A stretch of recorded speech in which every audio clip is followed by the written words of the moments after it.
హరే కృష్ణ. అందరికీ నమస్కారము. మన తెలుగు భక్తి వృక్షకి స్వాగతం.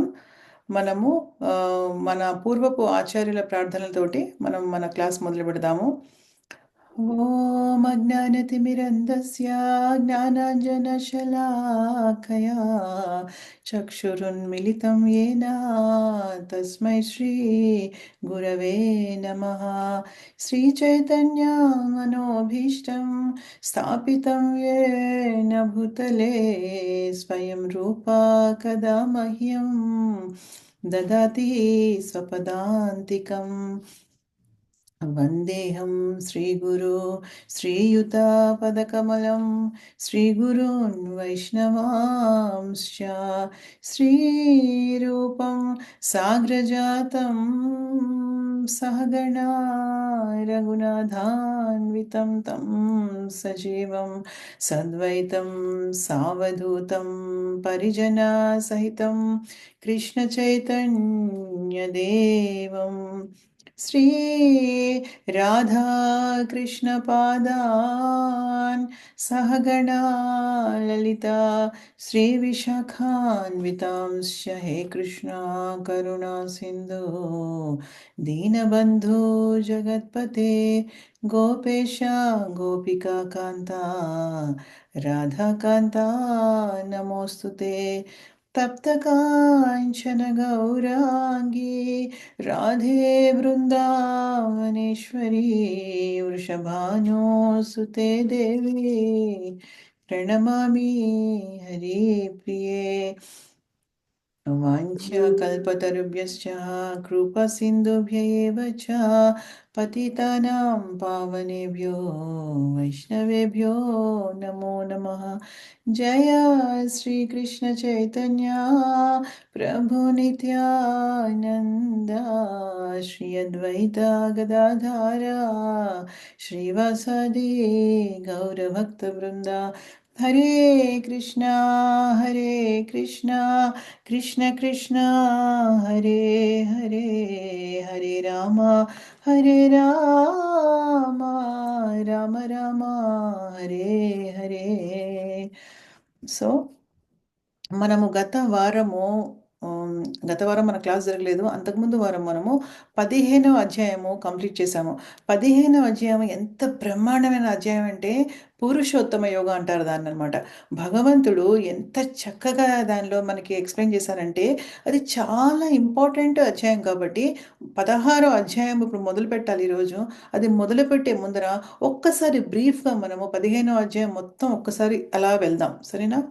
ఫస్ట్ నుంచి 6 శ్లోకాల్లో భగవంతుడు మనకి అనాసక్తి ద్వారా ముక్తిని పొందడం ఎలా అన్నది చెప్పారు.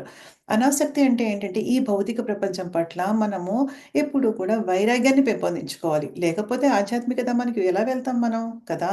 అన్నిటి మీద మనకి ఇక్కడ ఆసక్తి ఉంది, ప్రతిదాని మీద కూడా ఉంది. ఇంతకు ముందు నేను చెప్పినట్టుగా ఒక చిన్న సబ్బు ముఖం మీద మనకి ఆసక్తి ఉంటే, అంటే మనం ప్రతిరోజు మన ఒళ్ళు తోముకునే సబ్బు మీద కూడా మనకు ఆసక్తి ఉంటే గనక, నాకు ఇదే సబ్బు నాకు ఇష్టము, నేను దీంతోనే తోముకుంటాను, నాకు ఇది బాగా పడుతుంది, కాబట్టి ఇది లేకపోతే నేను స్నానమే చేయలేను అన్న ఆసక్తి గనక దాని పట్ల ఉంటే కూడా మనం భగవంతుడి దగ్గరికి వెళ్ళలేమంటే ఇంకా ఆలోచించుకోండి మనకి ఎంత వైరాగ్యం రావాలి.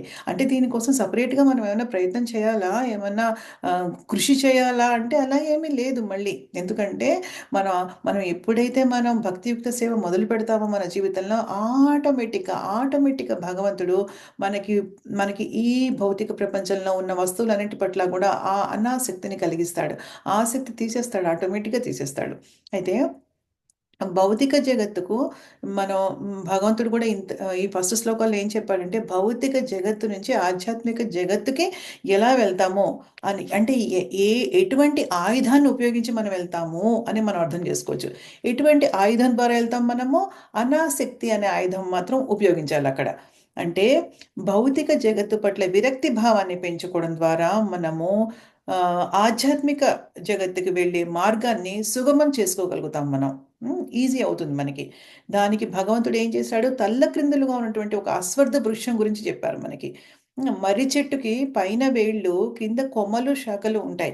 అటువంటి అశ్వర్థ వృక్షంతో ఈ భౌతిక ప్రపంచాన్ని పోల్చారనమాట. అది తిరగబడినటువంటి అశ్వర్థ వృక్షంతో పోల్చారనమాట. సాధారణంగా ఏ చెట్టునైనా చూస్తే మనం దాని యొక్క వేళ్ళు కింద ఉండి శాఖలు పైన ఉంటాయి. కానీ ఇది రివర్స్‌లో ఉందన్నమాట. హ్మ్. అయితే దాంట్లో మళ్ళీ ఏం చెప్పారు మనకి వేద చెట్లకి ఏవైతే ఆకులుంటాయో వాటిని వేదాలుగా పోల్చారు.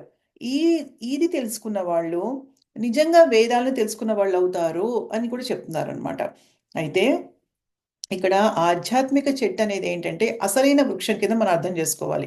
అసలైన వృక్షం ఏంటి? ఆధ్యాత్మిక ప్రపంచము. మరి ఈ అశ్వత్థ వృక్షం ఏదైతే తలకిందులుగా ఉంటుందో అదేంటి?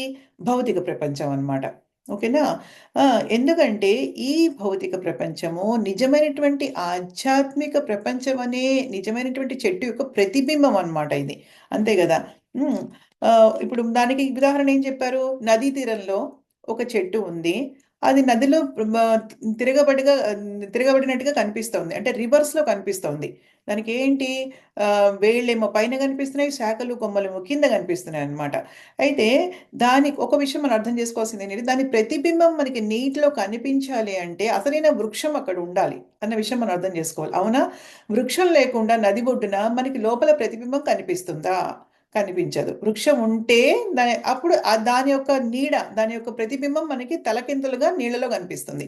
అంటే దీని అర్థం ఏంటి? ఈ ఆధ్యాత్మిక ప్రపంచం లేకుండా, నిజమైన వృక్షం అనే ఆధ్యాత్మిక ప్రపంచం లేకుండా ప్రతిబింబం అనే ఈ భౌతిక వృక్షం కూడా ఉండదనమాట. ఉండదు. ఖచ్చితంగా ఉండదు. ఆ! కదా! నిజమైన అంటే ఈ భౌతిక ప్రపంచానికి మూలాధారము ఏంటి? ఏంటి అంటే ఆధ్యాత్మిక ప్రపంచము. హ్మ్. కాపోతే ఒకటి మనం ఇంకా అర్థం చేసుకోవాల్సింది ఈ చెట్టు వల్ల, ఈ అశ్వత్థ వృక్షం వల్ల మనం ఎన్ని అర్థం చేసుకోవచ్చంటే ఆహ్, ఇక్కడ మనకి నిజమైనటువంటి ఆధ్యాత్మిక ప్రపంచంలో ఏవైతే ఉంటాయో, ఈ భౌతిక ప్రపంచంలో అవి తిరగబడి కనిపిస్తాయి మనకి. తలకిందులుగా కనిపిస్తాయి. అంటే అన్ని తారుమారుగా కనిపిస్తాయి అన్నమాట. హ్మ్. ఎందుకంటే ఇది కేవలం ప్రతిబింబమే మాత్రమే కాబట్టి రియాలిటీ నిజమన్నది దీంట్లో లేదు కాబట్టి, ఇది దీంట్లో ఏంటంటే మనకి తల్లకిందులుగా రివర్స్‌లో కనిపిస్తాయి. అక్కడ నిజంగా ఉంటే ఇక్కడ మాయలా కనిపిస్తుందనమాట. ఇంకొక విషయం, ఇప్పుడు ప్రతిబింబాన్ని మనం ఎక్కడ చూస్తున్నాము? నీళ్ళల్లో చూస్తున్నాం. ఆ! నీళ్లు లేకపోతే మనకి ప్రతిబింబం కనిపిస్తుందా? అంటే నీళ్ళని ఇక్కడ దేనితో కంపేర్ చేయొచ్చు మనం? నీళ్ళు లేకపోతే మన భౌతిక ప్రపంచం లేదక్కడ. అంటే ఏంటి? నిజంగా మీరు కొంచెం ఆలోచన చేస్తే మీరు అర్థం చేసుకుంటారు. అక్కడ 2 చెట్లున్నాయి. ఆధ్యాత్మిక ప్రపంచం ఉంది. భౌతిక ప్రపంచం ఉంది. ఆ! ఆధ్యాత్మిక ప్రపంచం అంటే నిజమైనటువంటి చెట్టు ఒడ్డున ఉన్నది. భౌతిక ప్రపంచం అంటే దాని యొక్క ప్రతిబింబం నీటిలో కనిపిస్తుంది. రివర్స్‌గా ఉందది. ఆ! మరి నీళ్లున్నాయక్కడ. ఆ నీళ్లుంటేనే మనకి మన భౌతిక ప్రపంచం కనిపిస్తుంది. నీళ్లు లేకపోతే భౌతిక ప్రపంచంలో మన ఉనికి లేదు. అంటే నీళ్ళేంటక్కడ? ఎవరైనా చెప్తారా? నీళ్ళేంటక్కడ? నేను లాస్ట్ టైమ్ చెప్పాను. దానికి కారణం ఏంటన్నది. నీళ్లు లేకపోతే మన ఉనికి లేదు. ఈ భౌతిక ప్రపంచంలో మన ఉనికి లేదు. కేవలం నీళ్లు ద్వారా మాత్రమే మన ఉనికి ఉంది. ఆ నీళ్ళేంటంటే మన కోరికలనమాట. మన కోరికల ఎలా అయితే నదిలో నీళ్లు లేకపోతే మనకి ఈ భౌతిక ప్రపంచం అనేది తిరగబడి కనిపించదో అశ్వత్థ వృక్షం అనేది మనకి కోరికలు లేకపోతే కూడా మన అస్తిత్వం అనేది ఈ భౌతిక ప్రపంచంలో ఉండదు. మన ఇంద్రియ తృప్తి, మన ఇంద్రియాల కోరికలు ఇవన్నీ లేకపోతే మనకి చెట్టు గూడా మనకి కనిపించదనమాట. హ్మ్. సో, నీరు లేకపోతే ఎలా అయితే ప్రతిబింబం కనిపించదో, కోరికలు లేకపోతే భౌతిక కోరికలు మనకి లేకపోతే గనక మన ఉనికనేది ఇక్కడ ఈ భౌతిక జగత్తులో లేనే లేదు అన్నమాట. అలాగే ఆహ్, సో, కోరికలు లేకపోతే మనం ఏంటి ఆధ్యాత్మిక ప్రపంచానికి డైరెక్ట్‌గా వెళ్తాం. మనకి గనక బలహీనతలు, కోరికలు, దేని మీదన్నా అటాచ్‌మెంటు, ఆసక్తి ఇవన్నీ లేకపోతే మనం ఏంటంటే జస్ట్ అలా ఎళ్ళిపోతాం ఆధ్యాత్మిక ప్రపంచానికి. అలాగే ఏంటంటే నిజమైన ఆకులు, కొమ్మలు ఏవైతే దానికున్నాయో ఆధ్యాత్మిక వృక్షానికి దాని ప్రతిబింబంలో గూడా అవే మనకి కనిపిస్తూ ఉంటాయన్నమాట. ఆ! సో, మనం ఎలా అర్థం జేసుకోవాలి? అక్కడున్నదల్లా ఇక్కడ కనిపిస్తుంది. అంటే ఏంటంటే, ఈ భౌతిక జగత్తుకి మూలము ఆధ్యాత్మిక జగత్తు అన్న విషయాల్ని మనం అర్థం జేసుకోవాలి. తర్వాత ఇంకొక ఇంపార్టెంట్ విషయం ఏంటంటే, ఈ భౌతి ఇప్పుడు ఈ చెట్టుంది. ఈ చెట్టుకి మనము దాని పోషణ ఎలా జరుగుతుంది? దానికి వాటర్ వేస్తే, నీళ్లు వేస్తే నీళ్లు పోస్తాం చెట్టుకి కదా! సో, పోషణ నీటి ద్వారా జరుగుతోంది. అయితే ఈ ఈ తలక్రిందులుగా ఉండే వృక్షం అనే భౌతిక ప్రపంచానికి పోషణ ఏ విధంగా జరుగుతుందంటే మూడు గుణాలతోటి. ఈ భౌతిక ప్రపంచంలోని మూడు గుణాలు, ఈ ఈ మూడు గుణాలచే ఈ ప్రకృతి గుణాలు ఏవైతే ఉన్నాయో దాంతోటి ఈ భౌతిక జగత్తు పోషించబడుతోంది కదా! సో, అదొకటి మనం అర్థం జేసుకోవాలి. సో, ఈ ప్రతిబింబ చెట్టు అనేది ఈ ప్రకృతి గుణాల చేత పోషించబడుతోంది. ఆ! లే తర్వాత ఇంకొక కంపారిజన్ ఏం జేశారంటే, లేత చిగురాకులుంటాయి. కొమ్మలు, శాఖలు కాకుండా అప్పుడప్పుడే విచ్చుకుంటున్నటువంటి లేత లేత చిగురాకులు మనం చూస్తూ ఉంటాం చెట్లకి కదా! భలే ఉంటాయి అవి. దాన్ని దేనితో కంపేర్ జేశారంటే, ఇంద్రియార్థాలతోటి కంపేర్ జేశారు. ఇంద్రియార్థాలంటే ఏంటి మనకి? ఇప్పుడు మనము రూపం ఏంటంటే, మన కళ్ళతోటి ఇంద్రియార్థాలు. దానికి విషయ ప్రవాళహ అన్నారు మనకి. శ్లోకంలో విషయ ప్రవాళహ అన్నారు. అంటే ఏంటంటే మనము కళ్ళతోటి ఒక రూపాన్ని చూస్తాము. సో, కళ్ళకే రూపం అనేది ఒక విషయం. చెవులతో ఒక శబ్దం వింటాం. సో, చెవులకు ఆ శబ్దం అనేది ఒక ఆహ్, ఒక విషయం అలాగా. నాసికతోటి మనం ముక్కుతోటి వాసన చూస్తాము. సో, వాసన అనేది నాసికకి ఒక విషయం. అలాగే మన నాలుకతో జిహ్వ అంటే మనం టేస్ట్ చూస్తాం, రుచి చూస్తాం గదా! ఆ నాలుకకి జిహ్వ అనేది ఒక రూపం అన్నమాట. ఒక విషయం అది. తర్వాత మనము ఇంకొకటి స్పర్శ. మనము మన ఎవరి మన మన మన శరీరంతో వేరేదేదైనా టచ్ చేస్తాము స్పర్శ. సో, అది దానికి విషయం అన్నమాట. ఇలాగా ఇవన్నీ విషయాలు ఉన్నాయన్నమాట. అయితే ఇప్పుడు చెట్టు కొమ్మలే ఇంకొక కంపారిజన్ ఏం చేశారంటే, చెట్టు కొమ్మలేవైతే ఉన్నాయో, శాఖలు అవన్నీ పైకినికి, కిందకి కూడా విస్తరించి ఉన్నాయి మొత్తం. పైన, కింద గూడా. మీరు చెట్టు గుర్తు చేస్తే మొన్న నేను చూపిచ్చాను మీకు. మళ్ళీ ఇవాళ చూపిచ్చట్లేదు. సో, చెట్టు చూస్తే అవన్నీ ఏంటంటే రకరకాల లోకాలు. ఈ భౌతిక ప్రపంచంలో రకరకాల లోకాలు. నేను మీకు అది గూడా అన్నట్టు చూపిచ్చాలి. మర్చిపోయాను. చూపిస్తాను అది గూడా. ఆహ్, నేను చెప్పాను గదా! మీకు చూపిస్తాను. పిక్చర్ చూపిస్తానని చెప్పాను గదా! అది గూడా చూపిస్తాను. ఫస్ట్ ఇది ఆహ్, సం ష సంక్షిప్తంగా మనం చెప్పుకున్న తర్వాత దానికి వెళ్దాము. అలాగే అయితే ఇంద్రియార్థములు అని మనం తీసుకున్నాము. తర్వాత వృక్షానికి 2 మూలాలున్నాయి. ఉపమూలాలు, మామూలు బాగా రూట్స్ ఉన్నాయి. ఇలాంటివి మనుషులని కర్మబంధంలోకి ఇరికిస్తున్నాయన్నమాట. ఏవంటే ఈ మూలాలు ఏవైతే ఉంటాయో బాగా పాతుకుపోయి ఉన్నాయి. అంటే మూలాలు 2 మూలాలున్నాయి. ఒకటేంటంటే మామూలుగా రూటు, పెద్ద రూటు, వ్రేళ్ళు. తర్వాత ఇంకొకటి ఉపమూలాలు కూడా ఉంటాయి. వీటిని ఏ విధంగా మనం అనుకోవచ్చంటే ఆహ్, గు గు మంచి పనులు, చెడ్డ పనులు. మంచి కర్మ, చెడ్డ కర్మతో పోల్చారు. మంచి కర్మ, చెడ్డ కర్మ ఈ 2. అయితే ఇప్పుడు ఇంతగా పాతుకుపోయినటువంటి ఈ భౌతిక వృక్షం అనే చెట్టుని ఏ విధంగా నరకాలి? దాన్ని ఏ విధంగా వెయిటెయ్యాలి? దాన్ని ఎలా కొట్టాలి దాన్ని అసలు? ఏ విధంగా చేయాలి అంటే, ఒక్కటే మనకి ఈ అధ్యాయంలో చెప్పారు. ఎందుకంటే ఇది చాలా స్ట్రాంగ్‌గా పాతుకుపోయి ఉంది. అంటే ఏంటి మన అస్తిత్వము, మన ఉనికి ఈ భౌతిక ప్రపంచంలో మొత్తం బాగా స్ట్రాంగ్‌గా అశ్వత్థ వృక్షం యొక్క వేళ్ళు ఎలా అయితే పాతుకుపోయి ఉన్నాయో, అలా పాతుకుపోయి ఉన్నాయి మొత్తం మనయి. మన ఒక ఉనికి ఇలా పాతుకుపోయి ఉంది ఇక్కడ. ఎందుకంటే ఇది ఎన్ని జన్మలో మనకు తెలీదు. మనకు తెలియదు. ఎందుకంటే మనకు ఆ రిమెంబరెన్స్ భగవంతుడు ఇవ్వలేదు. ఆ మెమరీలు ఇవ్వలేదు మనకి. బతికిపోయాం యాక్చువల్‌గా ఇవ్వనందుకు. లేదంటే చాలా కష్టం. మనం పూర్వజన్మలో మనం నక్కో, కుక్కో అని చేసుకుంటే ఇప్పుడు మన ప్రస్తుతం ఉన్న జన్మ మనిషిగా జీవించాలా? లేకపోతే కుక్కగా, నక్కగా జీవించాలన్న విషయం తెలీదనమాట మనకి. సో, అందుకనే భగవంతుడు తెలివిగా ఇవ్వలేదు. ఎప్పటినుంచి అసలు మనం ఈ భౌతిక ప్రపంచంలో ఉన్నాము? ఎంత కలుషితమైపోయి ఉన్నాము అన్నది మనకి ఊహకు మించింది. అది అది మనం అసలు ఫైండ్ ఔట్ చేయలేమసలది.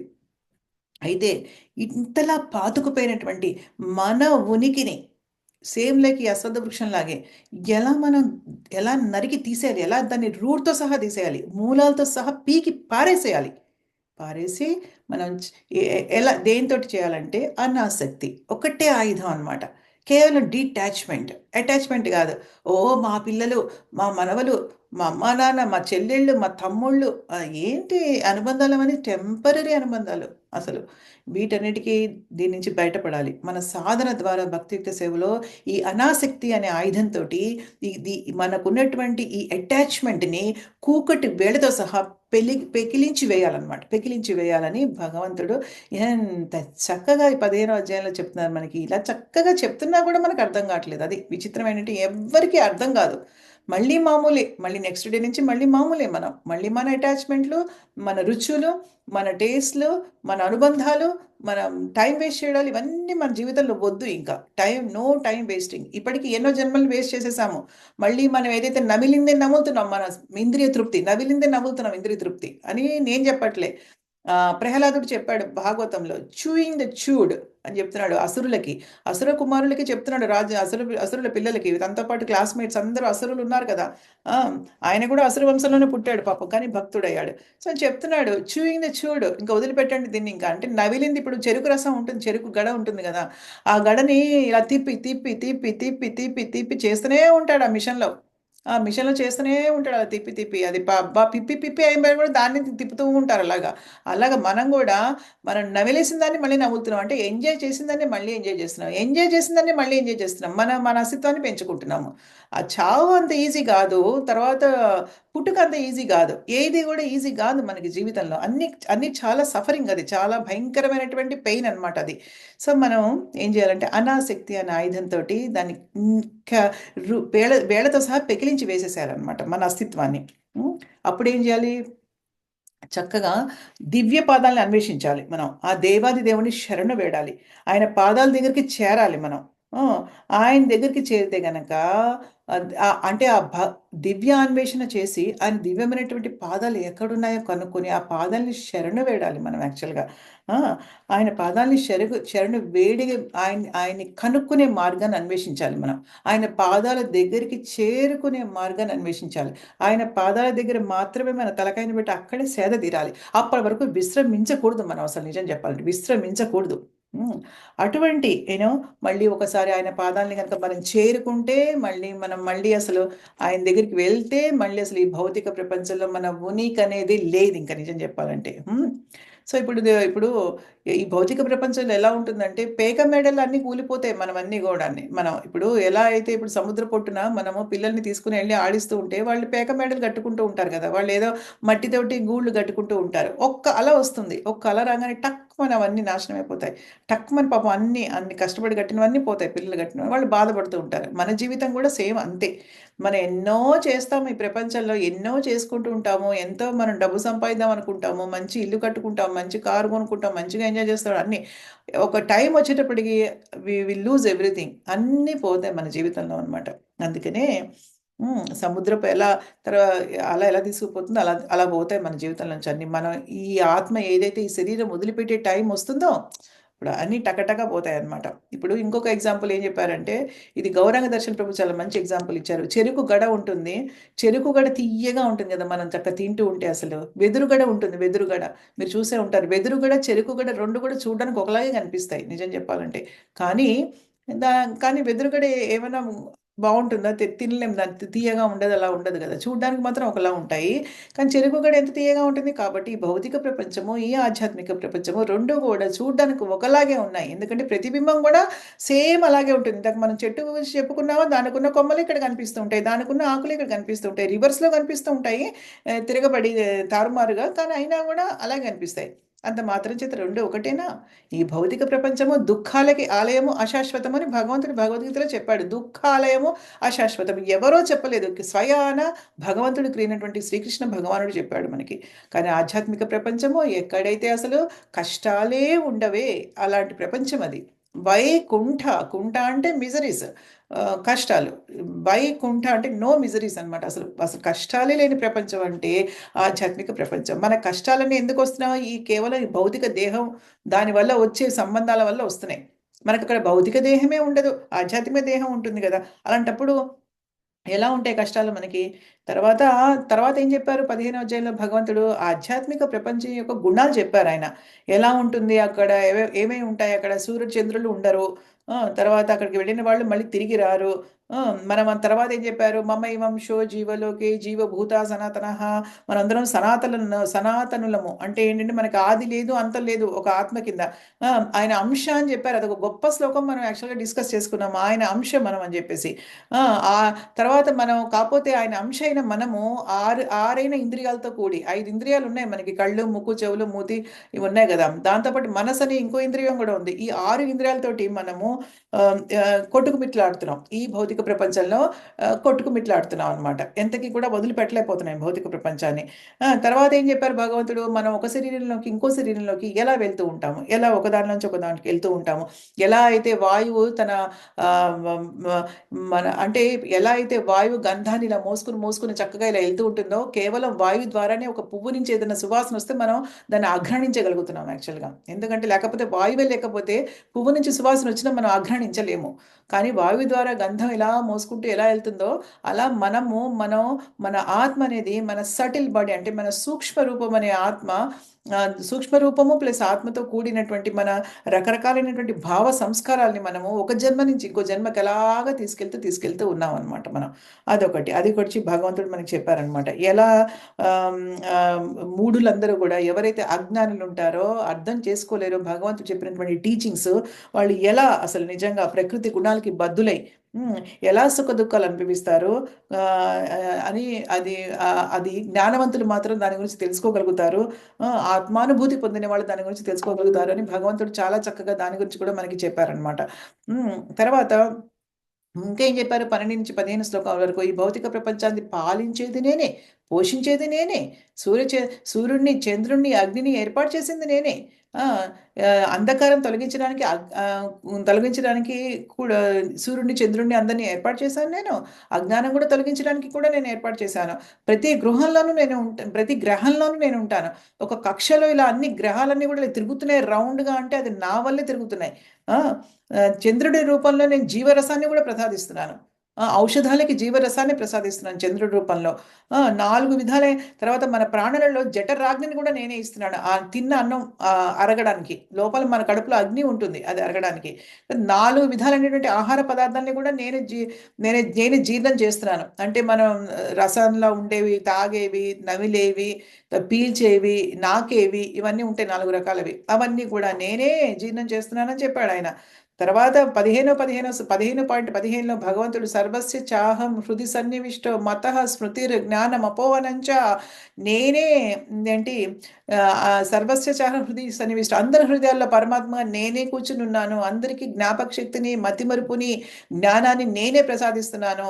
వేదాలన్నిటి ద్వారా నన్నే తెలుసుకోవాలి. వేదాంత కర్తని యాక్చువల్‌గా నేనే. అన్ని వేదాలు తెలిసినవాడు నేనే అని ఎంత చక్కగా భగవంతుడు చెప్పారంటే నిజంగా. తర్వాత 16, 17, 18లో వేదాంత సారాంశం మొత్తం చెప్పారనమాట. క్షర, అక్షర అనే 2 రకాలైన జీవులుంటారు. ఒకళ్ళేమో భౌతిక ప్రపంచానికి చెందిన వాళ్ళు, ఒకళ్ళు ఆధ్యాత్మిక ప్రపంచానికి చెందినటువంటి నిత్య శుద్ధులు. మనమేమో నిత్యబద్ధులము అది చెప్పారనమాట. మనం దిగజారిపోయేవాళ్ళము. మన క్షర అంటే మనం పడిపోయే క్వాలిటీ ఉంది మనకి. అంటే మనం తొందరగా పడిపోతాం అనమాట మనకి. కానీ ఆధ్యాత్మిక ప్రపంచంలో ఉన్న వాళ్ళు మళ్ళీ పడిపోరు అక్కడి నుంచి అనమాట. సో, అదొకటి చెప్పారు మనకి. హ్మ్. తర్వాత ఇంకేం చెప్పారు? వీళ్ళిద్దరే కాకుండా ఈ క్షర, అక్షర జీవులే కాకుండా వాళ్ళని మించిన వాళ్ళకి అతీతంగా ఉన్నటువంటి ఓ పరమాత్మ ఉన్నాడు భగవంతుడు. ఆయన పురుషోత్తముడు అని ఆయన గురించి కూడా చాలా చక్కగా చెప్పాడు ఆయన నిజంగా అసలు. సో, ఇక చివరి లాస్ట్ శ్లోకాల్లో ఏం చెప్పారంటే ఎవరైతే నన్ను ఎటువంటి సందేహాలు లేకుండా ఎటువంటి ఇంక డౌట్‌లొద్దు ఇంక మనకి. అంతే. He is the supreme lord అంతే. ఆయన పురుషోత్తముడు అంతే.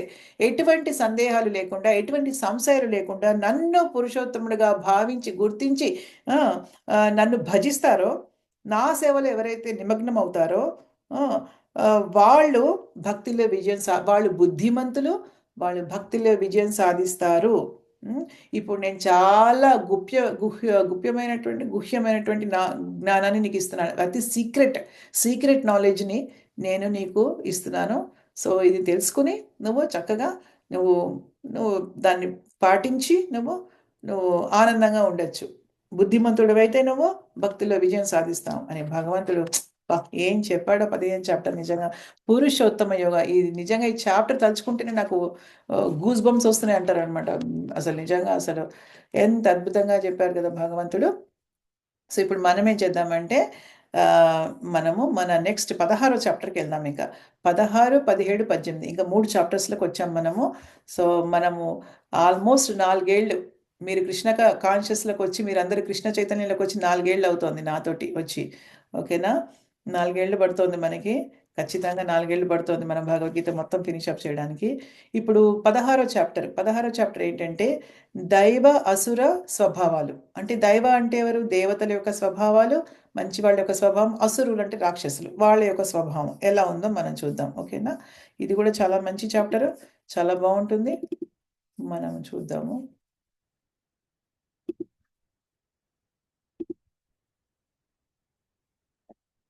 సో, దైవ, అసుర స్వభావాలు. అయితే 1-3 శ్లోకాల్లో ఇక్కడ ఫస్ట్ 1-3 శ్లోకాలున్నాయి వరుసగా.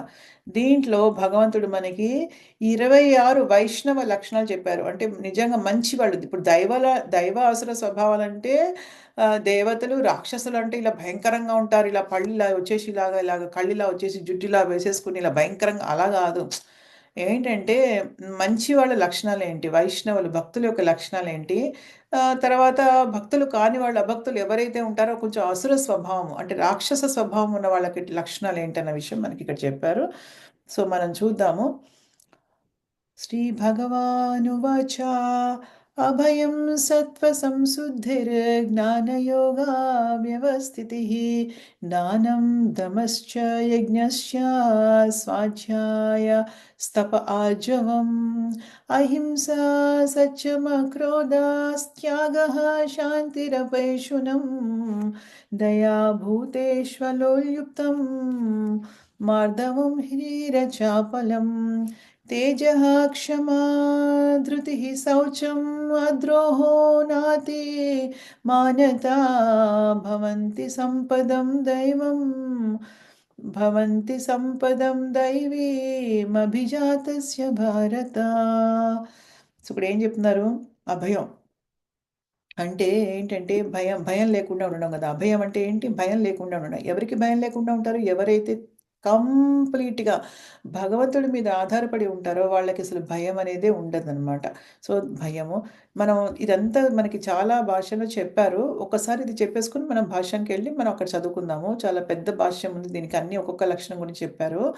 సత్వ సంశుద్ధేర్ అంటే ఏంటంటే మన ఎగ్జిస్టెన్స్‌ని అంటే మనల్ని మనం శుద్ధం జేసుకోవడం. మన ఉనికిని ఈ భౌతిక ప్రపంచంలో మన ఉనికిని ఆహ్, సత్వగుణ ఇవన్నీ గూడా ఏంటంటే మంచి లక్షణాలు గదా! వైష్ణవ లక్షణాలు కాబట్టి ఇవి సత్వగుణంలో ఉన్న సత్వగుణం నుంచి పుట్టాయి ఇవన్నీ గూడా అని మనం అర్థం జేసుకోవాలి. సో, సత్వ సంసిద్ధి అంటే మన మనల్ని మనం శుద్ధం జేసుకొని సత్వగుణంలో పెట్టుకోవడం మనల్ని మనం శుద్ధి అవ్వడం బేసిక్‌గా. జ్ఞానయోగ వ్యవస్థితిః అంటే జ్ఞాన సముపార్జన జేయడం అన్నమాట. హ్మ్. ఇక్కడ అంటే ఇప్పుడు సత్వ సంశుద్ధి అంటే మన జీవనాన్ని మనం పవిత్రం చేసుకోవడం అని కూడా అర్థం చేసుకోవాలి.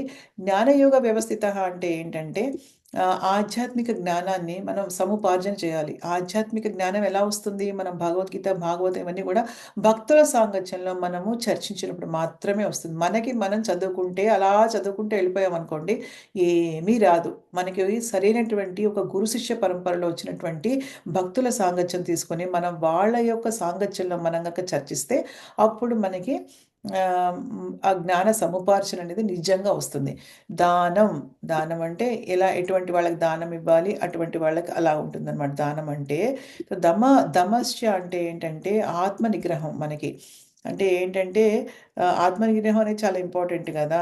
మనల్ని మనం నిగ్రహించుకోవడము అనేది చాలా ఇంపార్టెంట్ ఆత్మ నిగ్రహం. అది మనం డీటెయిల్డ్‌గా మనం శీల ప్రభుపాదుల వారు చెప్పారు చూద్దాం. యజ్ఞశ్చ అంటే మనం ఇప్పుడు యజ్ఞాలంటే ఇప్పుడు యజ్ఞశ్చ అంటే యజ్ఞం చేయమంటారా మాతాజీ? మనం యజ్ఞకుండం పెట్టి అది గాదు. మన సంకీర్తన యజ్ఞ ఇది ప్రిస్క్రైబ్డ్ ఫర్ కలియుగ. కలియుగానికి ఏం చెప్పబడింది? సంకీర్తన యజ్ఞ చెప్పబడిందనమాట. సో, సంకీర్తన యజ్ఞం మనం చేయాలి. తర్వాత స్వాధ్యాయ అంటే వేదాలు చదువుకోవాలి మనము. తర్వాత ఏముంది వేదాలు చదువుకున్న తర్వాత తప అన్నారు గదా! ఇక్కడ. స్వాధ్యాయ స్తప అంటే స్వాధ్యాయ అంటేనేమో వేదాలు చదవడం. స్తప అంటే తపస్సులా. ఏదైనా మనం చేసే భక్తియుక్త సేవని ఒక తపస్సులా తీసుకొని చేయాలి. తపస్సులా తీసుకొని చేయకపోతే ఏది లాభం లేదు మనకి. తర్వాత ఏమన్నారు? తపస్సులా తీసుకున్న తర్వాత ఆహ్, ఆర్జవం అంటే ఏంటి? సరళంగా ఉండాలి. కఠినత్వం అనేది తీసేసేయాలి. సరళంగా ఉండాలి. మనం భక్తులమైతే మనకి మంచి లక్షణాలు అంటే సరళం ఉండాలనమాట. తర్వాత ఏమన్నారు? అహింస చాలా ఇంపార్టెంట్. ఎవరికీ మనం హాని చేయకూడదు. ఎటువంటి జీవికి మానవులకే కాదు, వేరే జీవులకి కూడా మనం హాని చేయకూడదు. వాళ్ళని బాధ పెట్టకూడదు. వైష్ణవ లక్షణం ఇది. భక్తుల లక్షణము. ఈ లక్షణం లేకపోతే భక్తులే కాదు మనం. సో, ఈ లక్షణం ఒకటి మనం అలవరుచుకోవాలి. సత్యమ క్రోధ, సత్యం అంటే సత్యము. అక్రోధ అంటే ఏంటంటే కోపం రావడము. సత్యం అంటేనేమో సత్యం పలకడము. ఎక్కడైతే మనకి మన సత్యం పలకాలి డెఫినెట్గా. ఏదైతే స్ట్రైట్ ఫార్వర్డ్గా ఉండాలి, మనం అబద్ధాలు అనేవి చెప్పకూడదు, అది కూడా ఉంది. అక్రోధ అంటే క్రోధం లేకుండా ఉండడము, కోపం ఉండకూడదు. ఓన్లీ కోపాన్ని కూడా మన కృష్ణ చైతన్యంలో అయితే ఉపయోగించవచ్చు, లేదంటే కోపం ఉండకూడదు. త్యాగ అంటే మనం త్యాగం చేసే మనస్తత్వం మనకు ఉండాలి. అది చాలా ఇంపార్టెంట్. ఆ! త్యాగము. తర్వాత శాంతి. ఓకేనా? శాంతి ఉండాలి. మనకి శాంతంగా ఉండాలి ఎప్పుడు గూడా మనం. అగ్రెసివ్‌గా ఉండకూడదు. అంటే ఉద్రేకంగా ఎప్పుడు ఉండకూడదు. శాంతంగా ఉండాలి. అపైశునం. అపైశునం అంటే ఏంటంటే, ఇతరుల దోషాల్ని మనము ఎంచకుండా ఉండాలి. జడ్జ్ చేయకూడదు ఎప్పుడు ఎవరిని. వీళ్ళిలాగా, వాళ్ళిలాగా అని జడ్జ్ చేయకూడదు.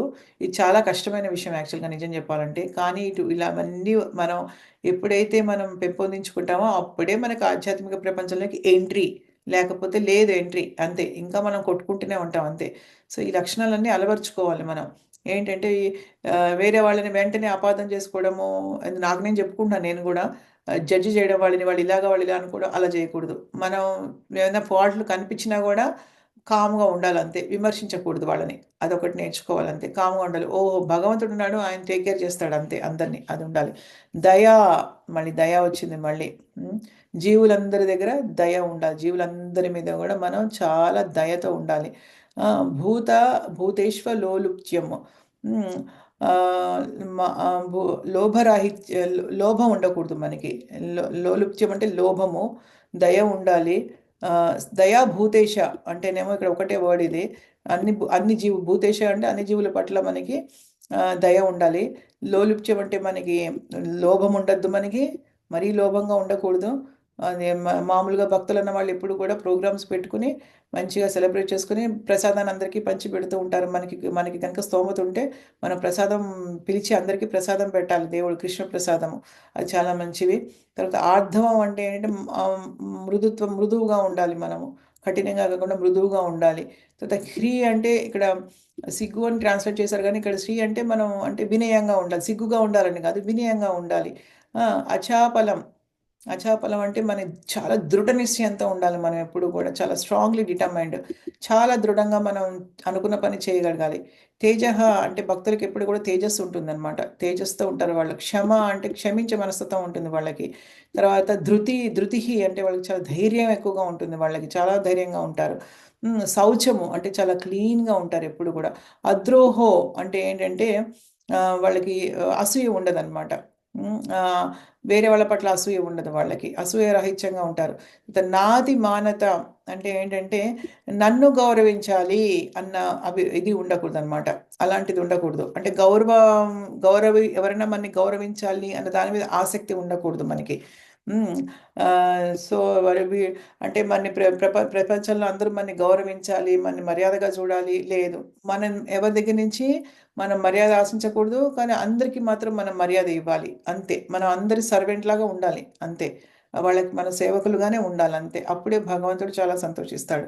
భవంతి సంపదం దైవీ అభిజాతస్య భారత. ఇవన్నీ ఎవరికైతే ఉంటాయో ఇవన్నీ సంపదలు. వీటిని సంపద అన్నారు చూసారా ఇది? ఇటువంటి దైవ గుణాలు ఎవరికైతే సంపదలు మరి ఎవరికైతే ఉంటాయో వాళ్ళు వాళ్ళు దైవీ స్వభావం గలవాళ్ళు. ఇవేమీ లేకపోతే ఏంటి? వీటిలో ఒకటి లేకపోయినా కూడా మనం రాక్షసులమే. రాక్షసులమని అర్థం చేసుకోవాలనమాట. సో, ఇప్పుడేంటంటే మనము ఆహ్, చాలా 2, 3 వారాలు గ్యాప్ వచ్చింది. సో, మనము ఎక్కడి నుంచి మొదలుపెట్టాలో తెలియదు మనకి. సో, నేను ఫస్ట్ నుంచి మొదలుపెడతాను మళ్ళీ. సరేనా? ప్రభావతి మాతాజీ రాలేదు ఈరోజు. ఓకే. ధనలక్ష్మి మాతాజీ, నర్సయ్య ప్రభు రాలేదా లేదు ఈరోజు? మాతాజీ, లాస్ట్ నేను ఆపేశాను. మీరు ఆపారా లాస్టు? అవును మాతాజీ. ఓకే. అక్కడి నుంచి 15 వచ్చారు, లాస్ట్ ఎండింగ్ నేను అనమాట. Oh! Okay. Thank you so much గుర్తు చేసినందుకు మీరు మాతాజీ. యాహ్! నర్సయ్య ప్రభు రాలేదేంటి ఈరోజు అసలు? ఓహ్! నర్సయ్య ప్రభు రాకపోతే కొంచెం కష్టంగా అనిపిస్తుంది నాకు. ఎందుకంటే పాపం చాలా సిన్సియర్ ఆయన. ఓకే. సో, లక్ష్మీ మాతాజీ అయిపోయిన తర్వాత ఎవరు మనకైతే మాధవి మాతాజీ గదా! మాధవి మాతాజీ, హరే కృష్ణ మాతాజీ. హరే కృష్ణ మాతాజీ. ఎలా ఉన్నారు? బాగున్నారా? బాగున్నాను. సరే, మీరు శ్లోకాలు చదివి, అనువాదం చదివి, భాష్యము ఒక పారాగ్రాఫ్ చదవండి. అందరి చేత చదివిద్దాం భాష్యము. ఓకేనా? ఓకే.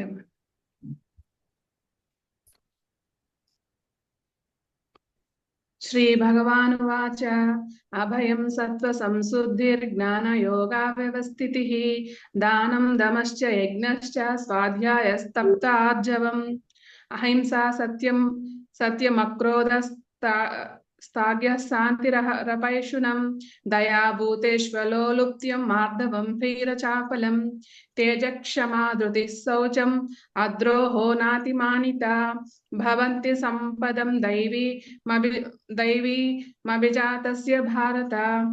అనువాదము. శ్రీకృష్ణ భగవానుడు పలికెను, ఓ భరతవంశీయుడా, భయరాహిత్యము, జీవన స్థితి, పవిత్రీకరణము, ఆధ్యాత్మిక జ్ఞాన సముపార్జనము, దాన గుణము, ఆత్మ నిగ్రహము, యజ్ఞాచరణము, వేదాధ్యయనము, తపస్సు, సరళత్వము, అహింస, సత్యము, క్రోధరాహిత్యము, త్యాగము, శాంతి, ఇతరుల దోషములను ఎన్నుకుండుట, జీవులందరి ఎడ దయ, లోభరాహిత్యము, మృదత్వము, సిగ్గు, దృఢ నిశ్చయము, తేజస్సు, క్షమ, ధైర్యము, శుచిత్వము, అసూయారాహిత్యము, గౌరవ వాంఛ లేకుండాను ఈ దైవ గుణములు దైవీ స్వభావము కలిగిన పురుషుల యందుండును. భాష్యము. పంచదశ అధ్యాయపు ఆరంభమున ఈ భౌతిక జగత్తు యొక్క అశ్వత్థ వృక్షము వివరింపబడినది. ఆ వృక్షము నుండి వచ్చు అదనపు వ్రేళ్లు శుభాశుభములుగా తెలియబడు జీవుల కర్మలతో పోల్చబడినవి. నవమాధ్యాయమున కూడా దైవీ స్వభావము కలిగిన దేవతల గూర్చియు అసుర స్వభావం కలిగిన అసురుల గూర్చియు వర్ణింపబడినది. ఇక ఇప్పుడు వైదిక కర్మలను అనుసరించి సాత్విక కర్మలు ముక్తి పదమును పురోగమించుటకు దోహదములుగా పరిగణింపబడును. అట్టి కర్మలు దైవీ ప్రకృతి లేక దైవ స్వభావమును కలిగినవని తెలియజేయబడుచున్నవి. దైవీ ప్రకృతి యందు నెలకొనిన వారు ముక్తి మార్గమును నిశ్చయముగా పురోగతిని సాధింపగలరు. అట్లుగాక రజస్తమో గుణములందు వర్తించు వారికి ముక్తి నందు అవకాశమే లభింపదు. వారు ఈ భౌతిక ప్రపంచమున మానవులుగా లేక జంతు జాతులలో జన్మించుటయో లేక ఇంకను నీచమైన జన్మలకు పతనమొకటియో జరుగును. ఈ షోడశాధ్యాయమున భగవానుడు దైవీ ప్రకృతిని మరియు దానికి సంబంధించిన గుణములను, అట్లే అసురీ ప్రకృతిని దానికి సంబంధించిన గుణములను వర్ణించుచున్నాడు. ఈ దైవాసుర గుణముల లాభ నష్టములను కూడా భగవానుడు వివరించుచున్నాడు. హరే కృష్ణ మాతాజీ. హరే కృష్ణ మాతాజీ, థ్యాంక్ యూ సో మచ్. ఇప్పుడు ఏం చెప్తున్నారంటే ఇక్కడ మనం ఆల్రెడీ చర్చించాము. పంచదశాధ్యాయం అంటే 15వ అధ్యాయంలో మనం భౌతిక జగత్తుని అశ్వత్థ వృక్షంతో పోల్చారు. అది ఆల్రెడీ మనం చక్కగా డీటెయిల్డ్గా ఈరోజు మళ్ళీ ఇంకొకసారి చెప్పుకున్నాం కదా. అయితే దాని వేళ్ళు ఎలా వచ్చాయి, శుభాశుభములుగా అంటే చెప్పాం కదా, గుడ్ కర్మ, మంచి కర్మ, చెడ్డ కర్మలతోటి మనకి మూలాలు ఉపమూలాల గురించి మనం ఆల్రెడీ చెప్పుకున్నాం. అలాగే నవమాధ్యాయంలో కూడా అంటే ఇప్పుడు మంచి కర్మలు అంటే మంచి వాళ్ళు మంచి కర్మలు చేస్తారు, చెడ్డవాళ్ళు చెడ్డ కర్మలు చేస్తారు, అది ఇక్కడ చెప్పడం అనమాట. ఇప్పుడు ఈ అధ్యాయంలో ఏం చెప్తున్నారు మనకి, మంచి వాళ్ళ ఎలా ఉంటారు, చెడ్డవాళ్ళు ఎలా ఉంటారు కదా, అది మెయిన్ బేసికల్గా. అయితే 9వ అధ్యాయంలో కూడా చెప్పారు అని శ్రీల ప్రభుపాదులు వారు చెప్తున్నారు. దైవ స్వభావం గురించి, అసుర స్వభావం గురించి 9వ అధ్యాయం కూడా చెప్పారు. ఇప్పుడు ఏంటంటే వైదిక కర్మలను అనుసరించి, వేదాలను అనుసరించి సాత్విక కర్మలు ముక్తి పదాన్ని మనకి పురోగించడానికి మనకి హెల్ప్ చేస్తాయి. అంటే ఇప్పుడు మనం కనుక సత్వగుణంలో ఉంటే కనుక, ఇప్పుడు మనం యాక్చువల్గా భగవంతుడి దగ్గరికి వెళ్ళాలంటే మనం సత్వగుణంలో మినిమం సత్వగుణంలో ఉంటే మనం భక్తియుక్త సేవ చేయగలుగుతాం. సత్వగుణంలో నుంచి వచ్చినటువంటి లక్షణాలన్నీ ఏంటి, ఈరోజు మనం చదివిన లక్షణాలన్నీ కూడా మినిమం అది ఉండాలి మనకి అనమాట. సో అలాగా భగవంతుడి యొక్క ఇదిలో ఉన్నవాళ్ళు ఏంటంటే ముక్తి మార్గాన్ని తప్పకుండా పురోగతి సాధించగలుగుతారనమాట. ఇదే మనం కనుక తమస గుణంలో ఉంటే, రజోగుణం తమో గుణంలో ఉంటే ముక్తి పొందే అవకాశం లేదు. ఎందుకంటే అసలు మనం ముక్తి పొందాలంటే భగవంతుడు ఏం చెప్పాడు భగవద్గీతలో, త్రైగుణ్య విషయ వేద నిశ్రయగుణ్య భవార్జున. వేదాల్లో చెప్పినటువంటి 3 గుణాలు ఏవైతే ఉన్నాయో, సత్వ రజస్తమ గుణాలు, వాటిని మించి వెళ్ళాలయ్యా అర్జున నువ్వు అని చెప్పాడు. కానీ ఇక్కడ మనకి ఏం చెప్తున్నారు, అసలు మనం భక్తియుక్త సేవ పుచ్చుకోవాలంటే, మనం చేయాలంటే మనం ఫస్ట్ సత్వగుణంలో ఉండాలి. ఒకసారి సత్వగుణంకి వచ్చిన తర్వాత అప్పుడు శుద్ధ సత్వం, దాన్ని మించి వెళ్ళాలన్నమాట మనం, అది చెప్తున్నారు. ఈ అధ్యాయంలో భగవంతుడు మనకి అసురి ప్రకృతి గురించి, దైవీ ప్రకృతి గురించి, మంచి గుణాల గురించి, చెడ్డ గుణాల గురించి చెప్తున్నారు, మనకి వర్ణిస్తున్నారని చెప్తున్నారు అనమాట. దానివల్ల ఉండే లాభ నష్టాల గురించి కూడా భగవంతుడు చెప్తున్నారంట. ఏం చెప్తున్నారో మనం చూద్దాం. ఓకే, మాధవి మాతాజీ చెప్పారు. పద్మజ మాతాజీ. హరే కృష్ణ మాతాజీ. మీరు ఈ 2 పారాగ్రాఫ్లు చదవండి మాతాజీ. దైవీ గుణములతో లేక దైవీ ప్రవృత్తులతో జన్మించిన వానిని సూచించు అభిజాతస్య అను పదము మిక్కిలి ప్రధానమైనది. ధార్మిక శిశువును ఉత్పాదించుట వైదిక ధర్మ గ్రంథములలో గర్భధాన సంస్కారముగా పేర్కొనబడినది. తల్లిదండ్రులు తమకు దైవీ గుణములు గల శిశువు కావాలని వాంఛించినచో మానవ సంఘ జీవనమునకై ఉద్దేశింపబడిన 10 సంస్కారములను తప్పక పాటింపవలెను. సత్సంతానార్థము కొరకు గల కామము శ్రీకృష్ణునికి ప్రాతినిధ్యం వహించునని మనము ఇదివరకే భగవద్గీత 7.11 నుండి ఎరిగి ఉంటిమి. అనగా సంభోగ ప్రక్రియ కృష్ణ చైతన్యంతో కూడి ఉన్నచో అది తప్పు కాదు.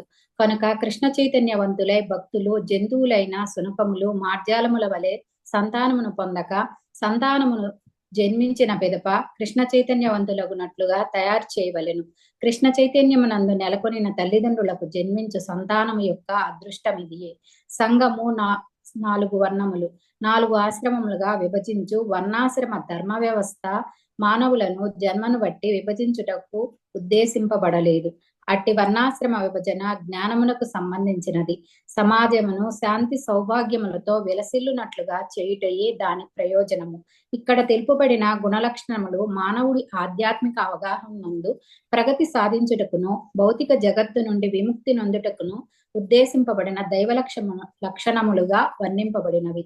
హరే కృష్ణ మాతాజీ. Hare Krishna. Thank you so much మాతాజీ. సో ఇప్పుడు ఇక్కడ దైవీ గుణాలతో అంటే దైవ గుణాలతో పుట్టాలి అనేది చాలా ఇంపార్టెంట్. ఎవరైనా సరే రాక్షసులుగా పుట్టాలని ఎవరు అనుకోరు కదా. పిల్లలు పుడతారు, సపోజ్ మనకి, వాళ్ళు రాక్షస మెంటాలిటీతో ఉండాలి, మనస్తత్వంతో ఉండాలని ఎవరు అనుకోరు. ఇప్పుడు దితికి 2 కొడుకులు పుట్టారు. ఎవరు? హిరణ్యాక్షుడు, హిరణ్యకశిపుడు. రాక్షస మెంటాలిటీతో పుట్టారు వాళ్ళకి. అలాగే ప్రహ్లాదుడు పుట్టాడు చక్కగా. కానీ ఎలా ఉన్నాడు? చక్కగా దైవీ గుణాలతో ఉన్నాడు అనమాట. అయితే వైదిక గ్రంథాల్లో ఇలా మంచి భక్తులైనటువంటి పిల్లల్ని కనాలి, దైవ లక్షణాలతో ఉన్నటువంటి పిల్లల్ని కనడానికి ఒక పద్ధతి చెప్పబడింది అనమాట. గర్భధాన సంస్కారం అంటారనమాట దాన్ని. సో ఆ సంస్కారాలన్నీ కూడా తప్పకుండా పాటిస్తే కనుక సత్సంతానార్థం కొరకు మనం ఎప్పుడైనా కామాన్ని యూజ్ చేస్తే కనుక అది శ్రీకృష్ణుడికి ప్రాతినిధ్యం వహిస్తుంది. అది మన ఇంద్రియ తృప్తి కోసం కాకుండా కేవలం భక్తులైనటువంటి పిల్లలు పుట్టాలనే సంకల్పంతోటి గర్భధాన సంస్కారం ద్వారా గనక మంచి శిశువుల్ని కంటే గనక అది అటువంటి దానికి ఉపయోగించినటువంటి కామము శ్రీకృష్ణుడిని ప్రాతినిధ్యం వహిస్తుంది అని చెప్తున్నారనమాట. కనుక కృష్ణ చైతన్యవంతులైనటువంటి భక్తులు జంతువుల వలె సంతానం పొందరు. జంతువులు మామూలుగా భక్తులు ఎలా సంతానం పొందుతారంటే గర్భధాన సంస్కారం ద్వారా పొందుతారు వాళ్ళు. జంతువులు, పశువులు వాళ్ళందరూ ఏంటి, మనకి మామూలుగా వాళ్ళకి ఇలాంటివి ఏం తెలియవు కాబట్టి మామూలుగా వాళ్ళు కామంతో ఉంటారు వాళ్ళు. సో వాళ్ళలా కాకుండా కృష్ణ చైతన్యంలో ఉన్న వాళ్ళు ఏంటంటే చక్కగా పిల్లల్ని మంచి భక్తులు పుట్టాలనే ఒక కోరికతో చేస్తారు అదనమాట. అందుకని అది చాలా మంచి జరుగుతుందని చెప్తున్నారనమాట. మంచి పిల్లలు పుడతారని చెప్పేసి. అలాగే వర్ణాశ్రమ ధర్మం ఏదైతే ఉందో, వర్ణ అంటే బ్రాహ్మణ, క్షత్రియ, వైశ్య, శూద్ర, ఆశ్రమం అంటే బ్రహ్మచర్యాశ్రమము, తర్వాత గృహస్థాశ్రమము, వానప్రస్థ, సన్యాస, ఇవన్నీ కూడా ఏంటంటే భగవంతుడు ఎందుకు పెట్టాడంటే ఇదంతా కూడా ఈ సమాజం మంచిగా ఉండాలి, శాంతి సౌభాగ్యాలతో సమాజం ఉండడానికి పెట్టారు, కానీ అంతకంటే వేరే ఏమీ కాదు. సో ఇక్కడ ఇప్పుడు ఏవైతే మనకి లక్షణాలు చెప్తున్నారో ఈ దాంట్లో అదన్నీ కూడా ఏంటంటే మనకి మన ఆధ్యాత్మిక జీవితంలో మనం ప్రగతి సాధించాలి, పురోగతి సాధించాలి, అలాగే భౌతిక జగత్తు నుంచి విముక్తి పొందడానికి మాత్రమే చెప్తున్నారు ఇవన్నీ. ఈ దైవ లక్షణాలు ఇప్పుడు భగవంతుడు ఈ అధ్యాయంలో చెప్పడానికి కారణం ఏంటంటే మనం దీని నుంచి అవన్నీ పెంపొందించుకుని మనము అవన్నీ పాటించుకుని ఈ భౌతిక ప్రపంచం నుంచి అనాసక్తి అనే ఆయుధం ద్వారా బయటపడడానికి మాత్రం చెప్తున్నారనమాట. ఓకేనా? సో మనం నెక్స్ట్ మనకి పద్మజ మాతాజీ అయిపోయారు. రాజేశ్వరి మాతాజీ చదువుతారా? హరే కృష్ణ మాతాజీ. మీరు పారాగ్రాఫ్ చదవండి.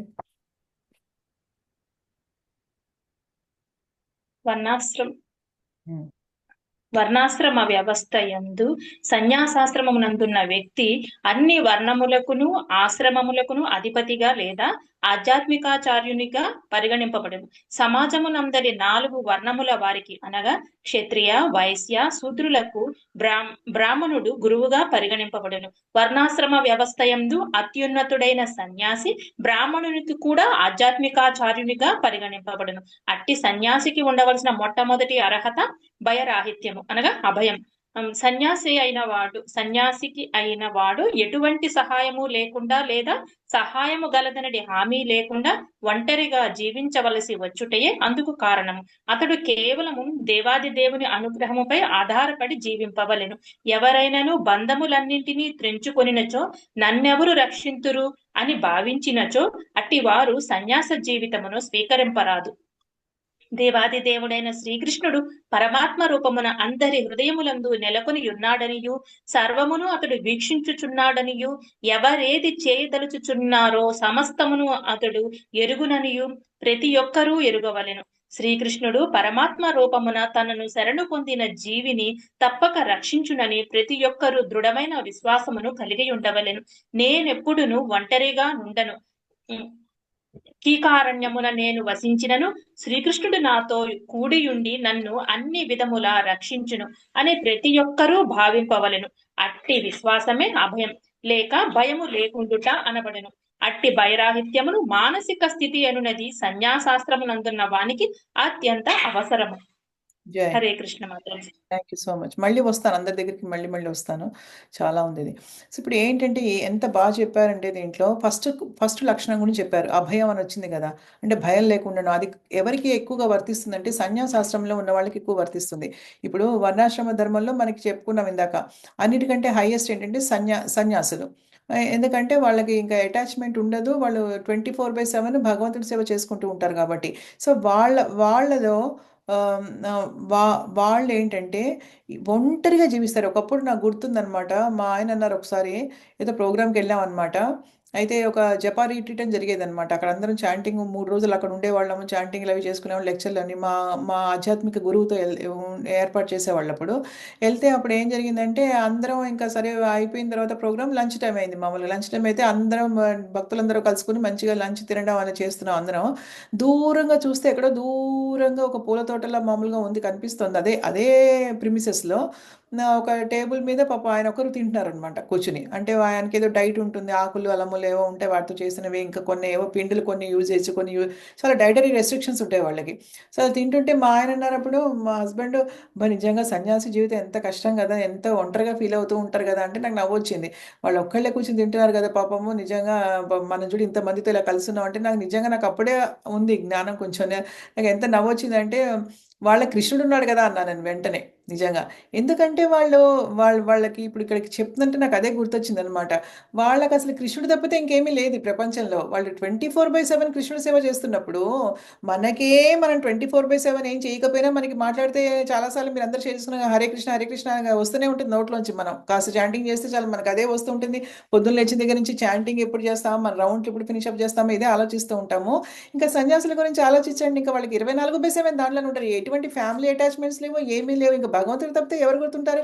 ఇంకా వాళ్ళకి భయం ఏముంటుంది ఇంకా? ఎందుకంటే ఇప్పుడు హృదయంలో పరమాత్మ ఎంతో ప్రేమగా మన హృదయంలో కూర్చుని ఉన్నాడు కదా, మన నిమిషం మన అబ్జర్వ్ చేస్తూ ఉంటాడు కదా, మనతో ఎంత క్లోజ్గా ఉన్నాడు కదా. నిజంగా మన ఫ్యామిలీ మెంబర్స్లో ఎవరైనా మనతో అంత క్లోజ్గా ఉంటారా? మన శరీరంలోనే ఉన్నాడు భగవంతుడు. మనం ఎంత హస్బెండ్ అయినా ఎంత పిల్లలైనా మన శరీరంలో లేరు కదా, వాళ్ళు ఎవరు వేరేగా ఉన్నారు వాళ్ళు మనకి. కానీ భగవంతుడు ఎంత దగ్గరగా ఉన్నాడు మనకి, మన హృదయంలో మన ఆత్మతో పాటు పరమాత్మగా వెలసి ఉన్నాడు ఆయన. కానీ ఆయన చూడలేకపోతున్నాము, ఆయన అర్థం చేసుకోలేకపోతున్నాము. ఆయన ఎన్ని విధాలుగా ఆయన లోపల ఉంటే కనపట్టలేదు. ఆయన చెప్పిన విషయాలు ఏమైనా పెడుతూ, ఇప్పుడు ఎవరి మీదైనా మనకు కోపం వస్తుంది, 2 తిట్టాలనుకుంటాం, లోపల పరమాత్మ చెప్తూనే ఉంటాడు, శాంతంగా ఉండు అనేసి. అది పరమాత్మ వాయిస్ అది. కానీ వింటామా మనము? లేదు. మనకి క్రోధం వస్తే మనం తిట్టేయాలి అంతే అది. సో అలా కూడా మనం లాభం లేదని చెప్పేసి ఆయనే మళ్ళీ ఆధ్యాత్మిక గురువు రూపంలో ఎదురుకుండా వస్తున్నాడు మనకి, పర్సనల్గా వచ్చి కూడా చెప్తున్నారు కదా. సో అయినా కూడా మనకి కష్టం చాలా. సో ఇప్పుడు ఏంటంటే బంధాలన్నింటి కొంతమంది ఏమనుకుంటారంటే, అయ్యి బాబోయ్ అసలు బంధాలేమీ లేకపోతే నన్నెవరు కాపాడుతారు, నన్నెవరు రక్షిస్తారు, గబుక్కుని ఎవరు నాకు సహాయం చేస్తారు, ఏదైనా అవసరం వస్తే అనుకుంటారు. కానీ సన్యాసులు అనే వాళ్ళు ఏంటంటే వాళ్ళ అభయం, వాళ్ళకి అసలు భయం అనేది లేదు. ఎందుకంటే కంప్లీట్గా ఎవరైతే భగవంతుడి శరణు తీసుకుని భగవంతుడి మీద ఆధారపడి జీవనం చేస్తారో, ఆయన ఉన్నాడు అనే నమ్మకంతో, ఆయనే నన్ను కాపాడేవాడు, నన్ను రక్షించేవాడు, ఒకసారి అడిగారు కదా, శరణాగతి లిమ్స్ గురించి చెప్పారు. పద్మజ మాతాజీ అడిగారు, ఏంటండి శరణాగతి అంటే? దాంట్లో ఫస్ట్‌దే ఏంటంటే, భగవంతుడు మన్ని పోషించేవాడు, భగవంతుడు మన్ని కాపాడేవాడు. ఈ 2 ఫస్ట్ అనమాట అసలు నిజం చెప్పాలంటే. సో, ఈ 2 ముఖ్యమైనవి ఇంపార్టెంట్. అలా వాళ్ళకింక భయమేముంటుంది? ఏదైనా జరగండి, ఇట్ డజంట్ మ్యాటర్. మన లైఫ్‌లో ఏమైనా జరగనివ్వండి. ఆ! ఏం జరిగినా మన జీవితంలో లాభం లేదు. ఆయననే మంచిగా చూసుకుంటాడని ఒక ఒక ఇది ఉండాలనమాట. సో, దీని గురించి చెప్తున్నారనమాట. ఎంత కీకారణ్యంలో పాములు, గీములు ఉన్నా గూడా అంతే. ఇప్పుడు చాలామంది భక్తులుంటారు, సన్యాసి భక్తులు, శుద్ధ భక్తులు ఎవరైతే ఉంటారో, శ్రీల ప్రభుపాదుల వారి శిష్యులు వాళ్ళందరూ కూడా రకరకాల ప్రదేశాలకు వెళ్తూ ఉంటారు. మనకి భగవంతుడి గురించి ప్రవచనాలు ఇవ్వడానికి. చాలా రిస్కీ ప్రదేశాలకు కూడా వెళ్తారు. ఎవరిని నమ్ముకుని వెళ్తారు? కేవలం భగవంతుడి మీద ఆధారపడి వెళ్తారనమాట. సో, అది గుర్తుపెట్టుకోవాలనమాట. ఎప్పుడు నేను కీకారణ్యంలో ఎంత క్రూర మృగాలు ఉన్నటువంటి అరణ్యంలోకి వెళ్ళినా కూడా వాళ్ళు భయపడకూడదు. భయపడరు భక్తులు ఎప్పుడు కూడా. ఎందుకంటే భగవంతుడు ఉన్నాడు, ఆయన చూసుకుంటాడు అనే ఒక విశ్వాసం అనేది భగవంతుడి పట్ల ఉంటుంది. అటువంటి భయరాహిత్యము సన్యాసం దగ్గర ఉన్న వాళ్ళకి చాలా చాలా ఇంపార్టెంట్ అని సన్యాస ఆశ్రమాన్ని ఒక ఉదాహరణగా ఇక్కడ అభయం అనే ఒక లక్షణానికి ఉదాహరణగా ఇస్తున్నారనమాట.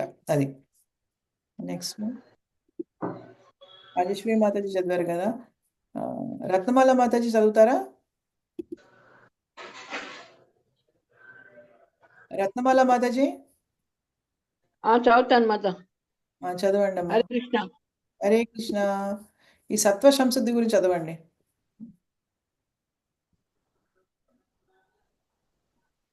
మొదటి నుంచి లేదు, ఇక్కడ సత్వ సంశుద్ధి అని ఉంది కదా, ఇక్కడ నేను పెట్టాను కదా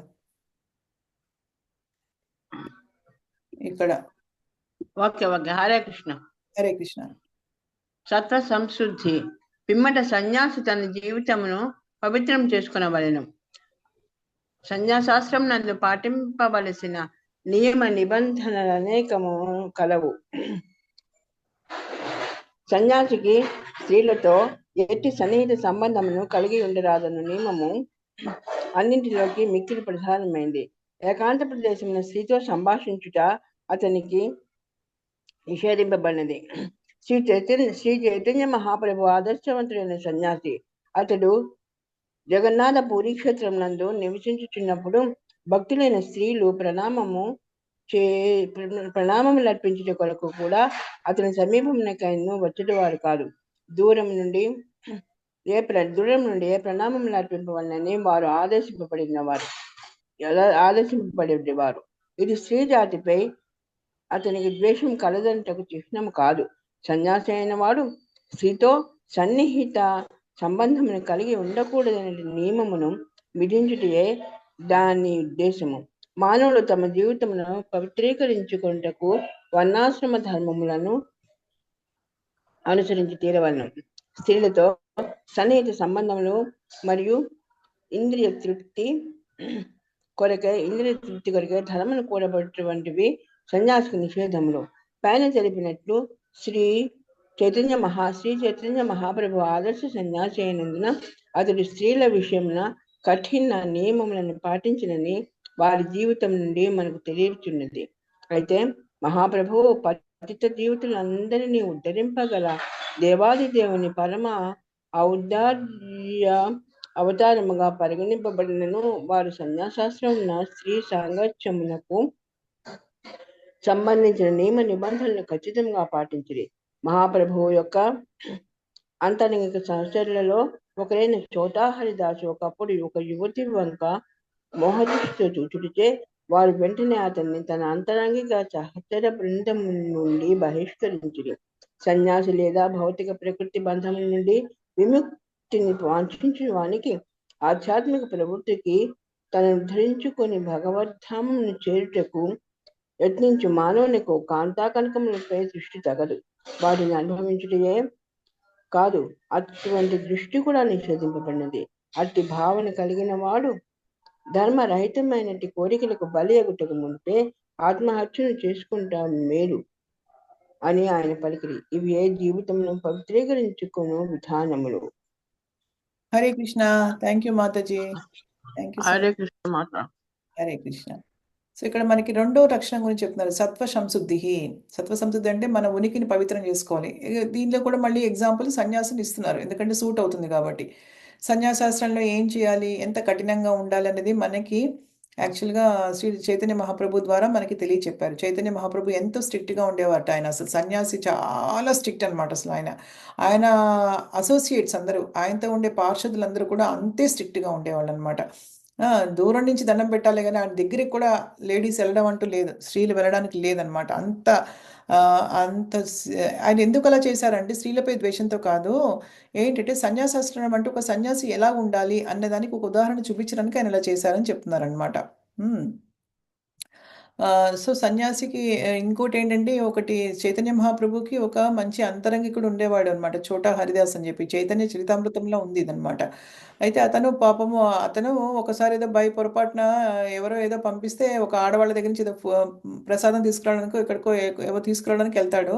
వెళ్ళినప్పుడు అక్కడ మాట్లాడడం వల్ల ఆడవాళ్ళని ఇంకా ఆయన వెంటనే అతన్ని బహిష్కరిస్తారనమాట. దానికి అతను ఎంత కృంగిపోతాడంటే బతిమాలుకుంటారు, అందరూ వెళ్తారు. చైతన్య మహాప్రభు అసోసియేట్స్ ఎవరైతే ఉంటారో అందరూ ఆయన దగ్గరికి వెళ్ళి బ్రతిమాలుతారు, చోటా హరిదాస్ని ప్లీజ్ క్షమించండి క్షమించండి అంటే ఆయన ఒప్పుకోలేదు. ఎందుకంటే లోకానికి ఆదర్శం చూపిద్దామని. చివరికి అతను ఆత్మహత్య చేసుకున్నారు. కాకపోతే ఏంటంటే అది ఎగ్జాంపుల్ చూపించడానికి, ఇదంతా లీలనే అది. ఆయన తర్వాత ఆధ్యాత్మిక ధామానికి వెళ్ళిపోతాడు అతను. కాకపోతే ఏంటంటే అంత స్ట్రిక్ట్గా ఉండేవాళ్ళు అని చెప్తున్నారనమాట. సో ఏంటంటే పవిత్రీకరణ, సత్వ సంశుద్ధి అనేది చాలా ఇంపార్టెంట్. మనని మనం పరిశుద్ధం చేసుకోవడం చాలా ఇంపార్టెంట్. ఆడవాళ్ళంటే మోజు అలాంటివన్నీ ఉంటే మనం భగవద్ధామానికి వెళ్ళలేం. కాబట్టి మనం కాంత కనకము ఈ రెండు కూడా, డబ్బు మీద ఆడవాళ్ళ మీద వ్యామోహం ఉన్న వాళ్ళు ఎప్పుడు కూడా భగవంతుడి దగ్గరికి వెళ్ళలేరు అనుకోవడానికి ఒక ఉదాహరణ చెప్తాను. మూడోది ఏంటంటే, ఒక నిమిషం అక్కడ మ్యూట్ చేస్తాను రత్నమాల మాతాజీ. సో రత్నమాల మాతాజీ అయిపోయారు. మనం first Dhanalakshmi Mataji. Dhanalakshmi Mataji, Hare Krishna Mataji. Next paragraph మీరు చదవండి మాతాజీ. ఇక తదుపరి విషయము జ్ఞానయోగ వ్యస్థితి అనగా ఆధ్యాత్మిక జ్ఞాన సముపార్తనము, ఆధ్యాత్మిక అభ్యుదయమునకు సంబంధించిన తమ నిజ జీవితమును విస్మరించి ఉండేడి గృహస్థులు మరియు ఇతరులు జ్ఞానమును పంచుట కొరకే సన్యాసి జీవితము ఉద్దేశింపబడినది. వాస్తవమునకు సన్యాసి తన జీవనాధారము కొరకై ఇంటింటికి వెళ్ళి భిక్షటనము చేయవలెను. దీని అర్థము అతడు భిక్షకుడని కాదు. ఆధ్యాత్మిక స్థితి యందు నెలకొనిన వ్యక్తికి కావలసిన లక్షణములలో వినమ్రత అనునది కూడా ఒకటి. భిక్ష నేపమున గృహస్థులను కలిసి వారి అందలి కృష్ణ చైతన్యమును జాగృతము చేయుటే వారి ఉద్దేశ్యము, కానీ భిక్షణ స్వీకరించుట కాదు. ఇది ఏ సన్యాసి ధర్మము. సన్యాసి నిజముగా ఆధ్యాత్మిక పురోగతిని సాధించినచో ఆధ్యాత్మికాచార్యుని ఆజ్ఞను పొంది కృష్ణ చైతన్యంను గూర్చి సర్వులకు అవగత మగునట్లు ప్రచారము చేయవలను. కానీ అతడు అట్లు అంతగా ఆధ్యాత్మిక పురోగతిని సాధించి ఉండకపోయినచో సన్యాసాశ్రమును స్వీకరింపరాదు. ఒకవేళ తగినంత జ్ఞానము లేకుండా మానవుడు సన్యాసి జీవితమును అంగీకరించినచో జ్ఞాన సముపార్జన కొరకై అతడు ప్రామాణికుడైన ఆధ్యాత్మికాచారుని నుండి శ్రవణము చేయుటయందు పూర్తిగా నెలకొని ఉండవలెను. సన్యాసి నిర్ణయుడై సత్యం సంశుద్ధి యందు పవిత్రతను జ్ఞానయోగమునందు స్థితుడై ఉండవలెను. హరే కృష్ణ. హరే కృష్ణ. థ్యాంక్ యూ మాతాజీ. సో ఇక్కడ జ్ఞానయోగ వ్యవస్థితి అంటే ఏంటి? జ్ఞాన సముపార్జన చేయడం అనమాట. సో సన్యాసి అన్నవాడు ఇప్పుడు కూడా జ్ఞాన సముపార్జన చేసి గృహస్థులకు ఇతరులకి అందరికీ కూడా జ్ఞానాన్ని పంచి పెట్టాలన్నమాట. సో వాస్తవ సన్యాసులు ఏంటంటే మామూలుగా అసలు చెప్పబడింది ఏంటంటే వాళ్ళు వెళ్ళి అందరిళ్ళకి వెళ్ళి భిక్ష చేసుకుంటారు. భిక్ష చేయడానికి దానికి అర్థం ఏంటంటే వాళ్ళు వెళ్ళి అక్కడ వాళ్ళందరికీ కృష్ణ చైతన్యాన్ని ఆయన వెళ్తే వాళ్ళకి మంచి జరుగుతుంది యాక్చువల్గా గృహస్థులకు అనమాట.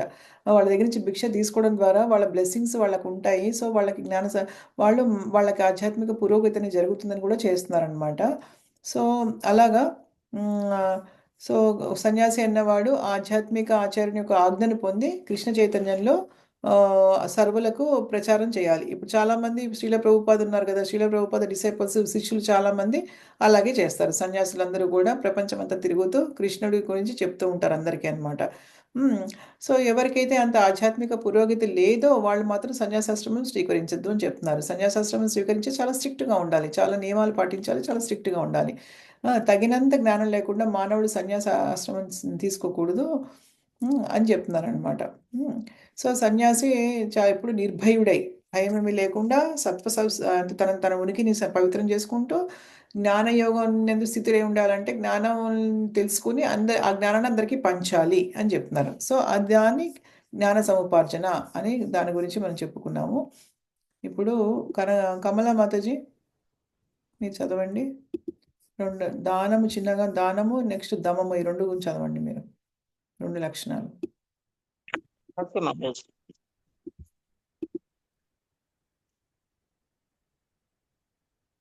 ఇక తదుపరి అంశము దానము. ఇది గృహస్థుల కొరకై ఉద్దేశింపబడినది.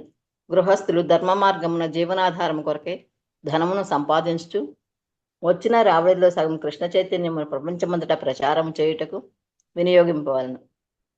ఈ విధముగా అట్టి కార్యములందు నెలకొన్న సంఘములకు గృహస్థులు దానము చేయవలను. దానం ఎప్పుడును సరైన వానికే అనగా పాత్రునికే చేయవలను. గీత ఎందు మున్ముందు వివరింపబడనట్లుగా దానము సత్వ రజో తమో గుణములకు సంబంధించి 3 రకములుగా ఉండును. సాత్విక దానమే ధర్మగ్రంథములందు ఉపదేశింపబడినది. రజోగుణ తమోగుణ దానములను అవి ఉపదేశించి ఉండలేదు. అట్లు చేసిన దానములు కేవలము ధన వ్యయమగును. కనుకనే కృష్ణ చైతన్యమును ప్రపంచమంతటను ప్రచారం చేయుట కొరకై దానము చేయబడవలను. ఇది సాత్విక దానము. ఇక దమము ఆత్మ నిగ్రహములకు సంబంధించినంత వరకు అది అన్ని ఆశ్రమముల వారికి ఉద్దేశింపబడిను. గృహస్థుల కొరకు ప్రత్యేకంగా ఉద్దేశింపబడినది.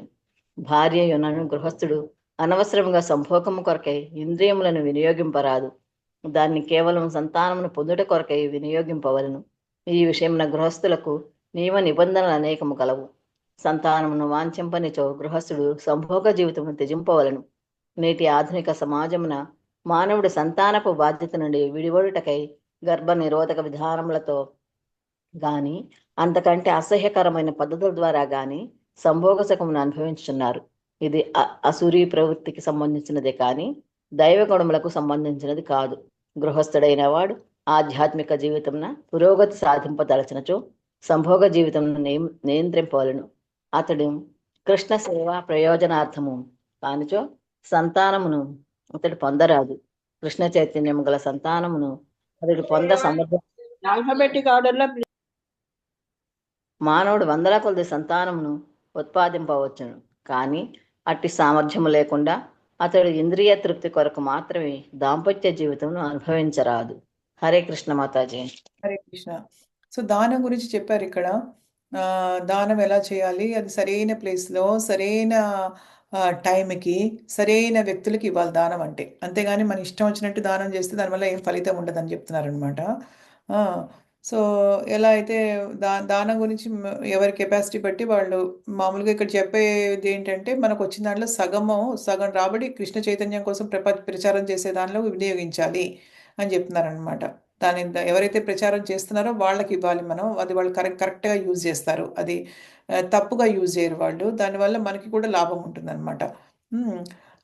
సో ఇది నెక్స్ట్ అధ్యాయంలో వస్తుంది మనకి. దానము సత్వగుణంలో దానం అంటే ఏంటి, రజోగుణంలో దానం అంటే ఏంటి, తమో గుణంలో ఉంటుంది. ఫస్ట్ సత్వగుణంలో ఉన్న దానం మాత్రమే మనం చేయాలి అని చెప్తున్నారనమాట. లేదా వేరేవి చేస్తే కనుక అది జస్ట్ మనకి వేస్ట్ అయిపోతుంది, నిరుపయోగం, ఏం ఉపయోగం లేకుండా అవుతుందన్నమాట. కాబట్టి ఏంటంటే కృష్ణ చైతన్యాన్ని ప్రపంచం అంతా చాటించడానికి చేయబడినటువంటి దానం అనేది సాత్విక దానం అవుతుంది. ఎందుకంటే అది భగవంతుడి సేవకు సంబంధించింది కాబట్టి. అలాగే ఆత్మ నిగ్రహం గురించి కూడా మాట్లాడుతున్నారు. అంటే గృహస్థులకి సంబంధించింది ఎక్కువగా అని చెప్తున్నారు ఇది. ఎందుకంటే గృహస్థులు ఎక్కువ ఇంద్రియ తృప్తి చేస్తారు కాబట్టి ఆ ఇంద్రియ తృప్తికి సంబంధించిన విషయం చెప్తున్నారనమాట. దాన్ని భగవంతుడి దగ్గరికి వెళ్ళాలంటే కూడా కోరికలు నశించిపోవాలి ఎక్కువ. సో ఎప్పుడు కూడా ఇలాంటి ఇంద్రియ తృప్తి కొరకే ఉండకూడదు అని చెప్తున్నారనమాట. కేవలం ఏంటంటే సంతానం కలగడానికి మాత్రమే ఇంద్రియాలను ఉపయోగించాలి కానీ లేకపోతే లేదు అని చెప్తున్నారనమాట. ఓకే, నెక్స్ట్ మనం వెళ్దాం నెక్స్ట్ దానికి. ఇదంతా మీకు అర్థమైంది కాబట్టి నేను ఎక్కువ డిస్కస్ చేయట్లేదు, అది ఈజీగానే ఉంది అర్థం అవ్వడానికి. కుమారి మాతాజీ, కుమారి మాతాజీ హరే కృష్ణ మాతాజీ. ఎంత చదవండి. చిన్న చిన్నగా ఉన్నాయి, చదవండి. కండి చదవండి. గృహస్థులు ఆచరింపవలసిన మరొక కార్యము యజ్ఞాచరణముల కొరకే అధికమైన ధనము అవసరమగును. బ్రహ్మచర్యము, వానప్రస్థము, సన్యాసము వంటి ఆశ్రమముల వారి వృత్త ధనము ఉండదు. వారి వద్ద ధనం ఉండదు. వానప్రస్థము, సన్యాసము వంటి ఆశ్రమముల వారి వద్ద ధనముండదు. వారు భిక్షాటనచే జీవింతురు. కనుకనే గృహస్థులకు వివిధములైన యజ్ఞములు నిర్దేశింపబడినవి. వైదిక గ్రంథములందు చెప్పబడినట్లు అగ్నిహోత్రాది వంటి అనేక యజ్ఞములను వారు నిర్వర్తింపవలెను. కానీ నేటి ఆధునిక కాలమున అట్టి యజ్ఞములు మిక్కిలి వ్యయముతో కూడినవగుడిచే ఏ గృహస్థులకైనను వానిని నిర్వహించుట సాధ్యము కాదు. కనుకనే ఈ యుగమునకు నిర్దేశింపబడిన సంకీర్తన యజ్ఞము అత్యుత్తమైన యజ్ఞం అని తెలుపబడినది. హరే కృష్ణ కృష్ణ కృష్ణ హరే హరే, హరే రామ రామ రామ హరే హరే అని చేయబడు కృష్ణనామ సంకీర్తన యజ్ఞము అనున్నది ధన వ్యయము లేని అత్యుత్తమ యజ్ఞము. కనుకనే ప్రతి ఒక్కరూ కూడా ఈ యజ్ఞమును అవలంబించి లాభమును పొందవచ్చును. కనుక దానము, దమము, ఇంద్రియ నిగ్రహము, యజ్ఞాచరణము, సంకీర్తన యజ్ఞము అను ఈ 3 అంశములు గృహస్థులకు ఉద్దేశింపబడినవి. స్వాధ్యాయము లేక వేదాధ్యయనము బ్రహ్మచర్యాశ్రమమునకు ఉద్దేశింపబడినది. బ్రహ్మచారులు స్త్రీలతో ఎట్టి సంపర్కమును కలిగి ఉండరాదు. వారు బ్రహ్మచర్య జీవితమును పాటించుచు ఆధ్యాత్మిక జ్ఞాన సముపార్జన కొరకు తమ మనస్సును వేదాధ్యయనమునందు నెలకొల్పవలెను. అది ఏ స్వాధ్యాయము అనబడును. థ్యాంక్ యూ మాతాజీ. హరే కృష్ణ. మాతాజీ. ఇప్పుడు ఇది గృహస్థులకి, యజ్ఞం అనేది గృహస్థులకి చెప్పారు, దానము దమము ఇవి కూడా గృహస్థులకి చెప్పారు, అంతకుముందు సన్యాసులకి చెప్పారు. సో ఎవరికి ఏది సూట్ అవుతుందో లక్షణాలు చెప్తున్నారనమాట. సో ఇప్పుడు ఇంకోటి యజ్ఞం అంటే ఏంటి, వేరే వేరే ఆశ్రమంలో ఉన్న వాళ్ళు బ్రహ్మచర్యులకి వాళ్ళకి డబ్బు ఉండదు. వానప్రస్థం అంటే ఏంటంటే గృహస్థాశ్రమం తర్వాత వచ్చేది, వాళ్ళు కూడా సింపుల్గా బతుకుతారు, కొంచెం ఊరికి దూరంగా వెళ్ళిపోయి. సో వాళ్ళకి లాభం లేదు. సన్యాసులకు అసలు డబ్బులు ఉండవు, సో వాళ్ళు ఎవరు చేయలేరు. కానీ గృహస్థులకి మాత్రం బాధ్యత ఉంది, యజ్ఞాలు చేయాల్సిన బాధ్యత. కానీ ఏంటంటే ఇప్పుడు అనేక రకాల ఇప్పుడు మనం యజ్ఞాలు చేసే కాలం కాదు ఇది, కలికాలం అనేది. హరినామ సంకీర్తనే అదే యజ్ఞము అన్నమాట. సంకీర్తన యజ్ఞమే ఇప్పుడు యజ్ఞం అన్నమాట మనకి. సో అది చాలా ఇంపార్టెంట్ అని చెప్తున్నారు అనమాట. సో మనం హరే కృష్ణ మహామంత్ర చాంటింగ్ చేస్తున్నాం కాబట్టి మనకి అది యజ్ఞం కిందే కన్సిడర్ చేయబడుతుంది, యజ్ఞమే అది కూడా అన్నమాట. సో అందరూ ఎవరైనా సరే ఈ యజ్ఞాన్ని పొందవచ్చును. కనుక దానము దమము ఇంద్రియ నిగ్రహము, దానం అంటే దానం, ఇంద్రియ నిగ్రహము, యజ్ఞాచరణము, సంకీర్తన యజ్ఞం అనేవి గృహస్థులకు ఉద్దేశించబడ్డాయి. నెక్స్ట్ క్వాలిటీ ఏంటి, స్వాధ్యాయము అంటే వేదాధ్యయనం చేయడం. అది బ్రహ్మచారులకి ఎక్కువ అనమాట. ఎక్కువ బ్రహ్మచారులకి అది అంటే మనం చదవకూడదని కాదు, మనం కూడా వేదాలు మనం కూడా చదవచ్చు. మనం భగవద్గీత భాగవతం చదువుకోవచ్చు, వేరే చదవచ్చు. వేదాలు అనేవి చాలా కష్టం. సో వేదాలని ఇప్పుడు ఏం చెప్తున్నారు ఇక్కడ, వేదాధ్యాయం అనేది బ్రహ్మచర్య ఆశ్రమానికి చెప్పబడింది. బ్రహ్మచర్యంలో ఉన్న వాళ్ళు బ్రహ్మచార్య ఆశ్రమంలో స్త్రీలతో ఎట్టి సంపర్కం ఉండకూడదు వాళ్ళకి. వాళ్ళు ఏంటంటే కఠినమైనటువంటి బ్రహ్మచర్య జీవితాన్ని పాటిస్తూ ఆధ్యాత్మిక సముపార్జన చేస్తూ ఉండాలి. మనసును వేదాధ్యయనం పట్ల కంప్లీట్గా నిమగ్నం చేయాలి. అదే సాధ్యాయం అని చెప్తున్నారనమాట. లక్ష్మీ మాతాజీ. హరే కృష్ణ మాతాజీ. మీరు చెప్పండి, తపస్సు గురించి చదవండి మీరు. తపస్సు అనున్నది ప్రత్యేకముగా వానప్రస్థాశ్రమమునకు ఉద్దేశింపబడినది. ఎవరును జీవితాంతము గృహస్థులుగా ఉండరాదు. వారు బ్రహ్మచర్యము, గృహస్థము, వానప్రస్థము, సన్యాసము అనేది 4 ఆశ్రమములు కలవని గుర్తుంచుకోనవలెను. గృహస్థాశ్రమం పిమ్మట వానప్రస్థాశ్రమమును అతడు స్వీకరింపవలెను. మానవుడు 100 సంవత్సరములు జీవించినచో అందులో 25 సంవత్సరములు బ్రహ్మచర్యమునందును, 25 సంవత్సరములు గృహస్థ జీవితమునందును, 25 సంవత్సరములు వానప్రస్థమునందును మిగిలిన 25 సంవత్సరములు సన్యాస జీవితమునందును గడపవలెను. ఇవి వైదిక సంప్రదాయమునకు సంబంధించిన నియమ నిబంధనలు కనుక గృహస్థ జీవితమును విడిచి వానప్రస్థమును స్వీకరించువాడు దేహము, మనస్సు, జిహ్వాలకు సంబంధించిన నియమ నిబంధనలను అభ్యసింపవలెను. అదే తపస్య వర్ణాశ్రమ ధర్మములతో కూడిన సాంఘిక వ్యవస్థ ఎంతయు తపస్సు కొరకే ఉద్దేశింపబడినది. ఎందుకనగా తపస్సు లేకుండా మానవుడు ముక్తిని సాధింపజాలడు. జీవితమునందు తపస్సు అవసరము లేదనియు కేవలము ఊహాగానాలతోనే జీవితమును గడిపినను అంతయు చక్కగా కొనసాగునని తెలిపిడి సిద్ధాంత వైదిక గ్రంథములందు గాని గీతయందు గాని ఉపదేశింపబడలేదు. అట్టి సిద్ధాంతములు కేవలము అధిక సంఖ్యలో అనుచరులను సంపాదింపకూడదు కపట ఆధ్యాత్మికవాదుల చేతనే కల్పింపబడినవి. నియమ నిషేధము నుండినచో జనులు ఆకర్షింపబడురు కనుకనే కేవలము మతము పేర ప్రదర్శనలకు అధిక సంఖ్యలో అనుచరులను కోరువారు శిష్యుల జీవితములకు గాని తమ జీవితములకు గాని నియమములను నిర్దేశింపరు. కానీ అట్టి విధానము వేద సమ్మతము కాదు. చదవమంటారా మాతాజీ? థ్యాంక్ యూ మాతాజీ. ఇక్కడ మనం సో తపస్సు అంటే ఏదో మనం ఒక మూల కూర్చుని తపస్సు చేయడం అనేది కాదు. ఏంటంటే ఇది నాలుగు ఉన్నాయి కదా మనకి ఆశ్రమాలు. సో ఏంటంటే గృహస్థాశ్రమం అంటే మనం ఏ ఆశ్రమం తగినట్టుగా ఆశ్రమం ఉండాలి. మెయిన్గా ఇది మగవాళ్ళ కోసం చెప్తున్నారు. మనం ఏదో సన్యాసం పుచ్చుకోమని కాదు వీళ్ళందరం వెళ్ళి. సో గృహస్థాశ్రమంలో ఉన్న తర్వాత వానప్రస్థాశ్రమం తర్వాత సన్యాసాశ్రమం తీసుకోవాలని చెప్తున్నారు. అయితే గృహస్థాశ్రమంలో ఉండి కూడా మనము మన లక్ష్యాన్ని నెరవేర్చుకోవచ్చు ఈజీగా. సో మామూలుగా అసలు చెప్పడం ఏంటంటే శాస్త్రాల్లో చెప్పింది ఏంటంటే ఈ 25 సంవత్సరాలు బ్రహ్మచర్యం ఉంటే 25 సంవత్సరాలు గృహస్థాశ్రమంలో ఉండి అది పెళ్లి చేసుకున్న తర్వాత ఇంకొక 25 సంవత్సరాలు వానప్రస్థం. అంటే ఏంటంటే ఇంక పిల్లలు పెద్దవాళ్ళు అయిపోయి వాళ్ళు సెటిల్ అయిపోయిన తర్వాత మొగుడు పెళ్ళాలు వెళ్ళి భార్యాభర్తలు ఇద్దరు వెళ్ళి ఊరికి దూరంగా ఉండి కొంచెం ప్రశాంతమైన వాతావరణంలో తోటలాగా ఉన్న వాతావరణంలో వెళ్ళి భగవంతుడు సాధన చేయడం అనమాట. తర్వాత భార్యనేమో కొడుకు సంరక్షణలో పెట్టి భర్త కావాలంటే సన్యాసం తీసుకోవచ్చు. ఇలా ఉంది. కానీ ఇప్పుడు అది కూడా కాదు. మామూలుగా గృహస్థాశ్రమంలోనే ఉండి కూడా వానప్రస్థం అంటే ఎక్కడ ఉంటే మనం అక్కడే వానప్రస్థం చేసుకుని కూడా మనకు కావాల్సినటువంటి మన పర్ఫెక్షన్ అనేది సిద్ధత అనేది భక్తిలో పొందొచ్చు అనమాట. ఇవి వైదిక జీవితానికి సంబంధించినటువంటి నియమ నిబంధనలు ఇవన్నీ ఉన్నాయన్నమాట. సో కాకపోతే వానప్రస్థం మానవుడు బతకటం లేదు కదా మాతాజీ. ఏంటి 100 years ఆయు ప్రమాణం ఉండలేదు కదా మానవుడికి. కదా 100 years నేను కూడా అదే అనుకున్నా. 100 years ఇప్పుడు బతకట్లేదు. కానీ ఒకప్పుడు చాలా స్ట్రాంగ్ గా ఉండి బతికేవాళ్ళు. మామూలుగా ఇలా చెప్తారనమాట. ఇలా 20 చేసుకోవాలేమో 20 4 25 అయి తగ్గించాలి అయి తగ్గించాలి ఇప్పుడు కదా.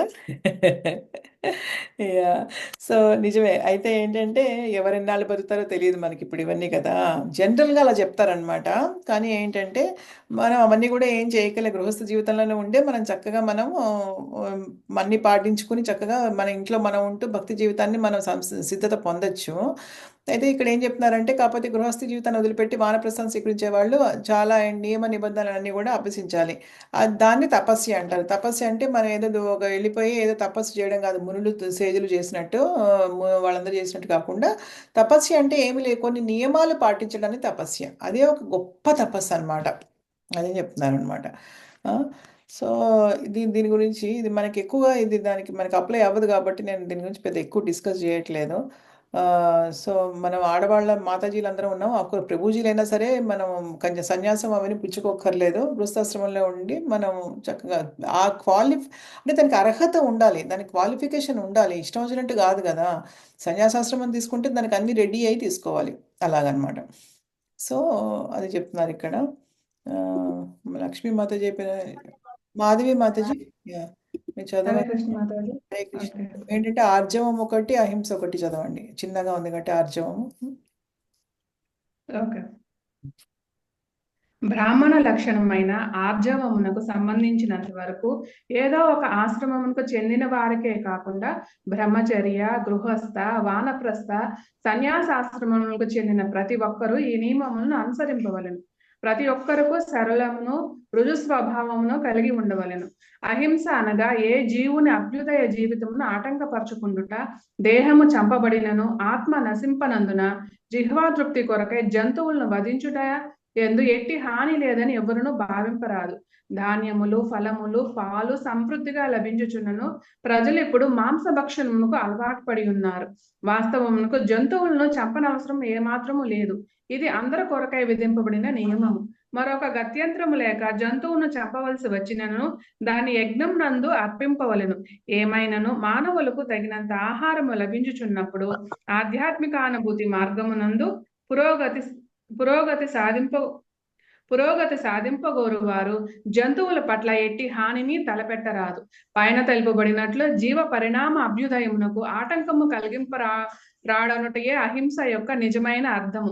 పరిణామ సిద్ధాంతమును అనుసరించి జంతువులు కూడా ఒక జాతికి చెందిన జంతు జీవితం నుండి మరొక జీవితమునకు మార్పు చెందుచు మానవ జన్మను పొందుటకే అభ్యుదయ పదమును కొనసాగించుచుండును.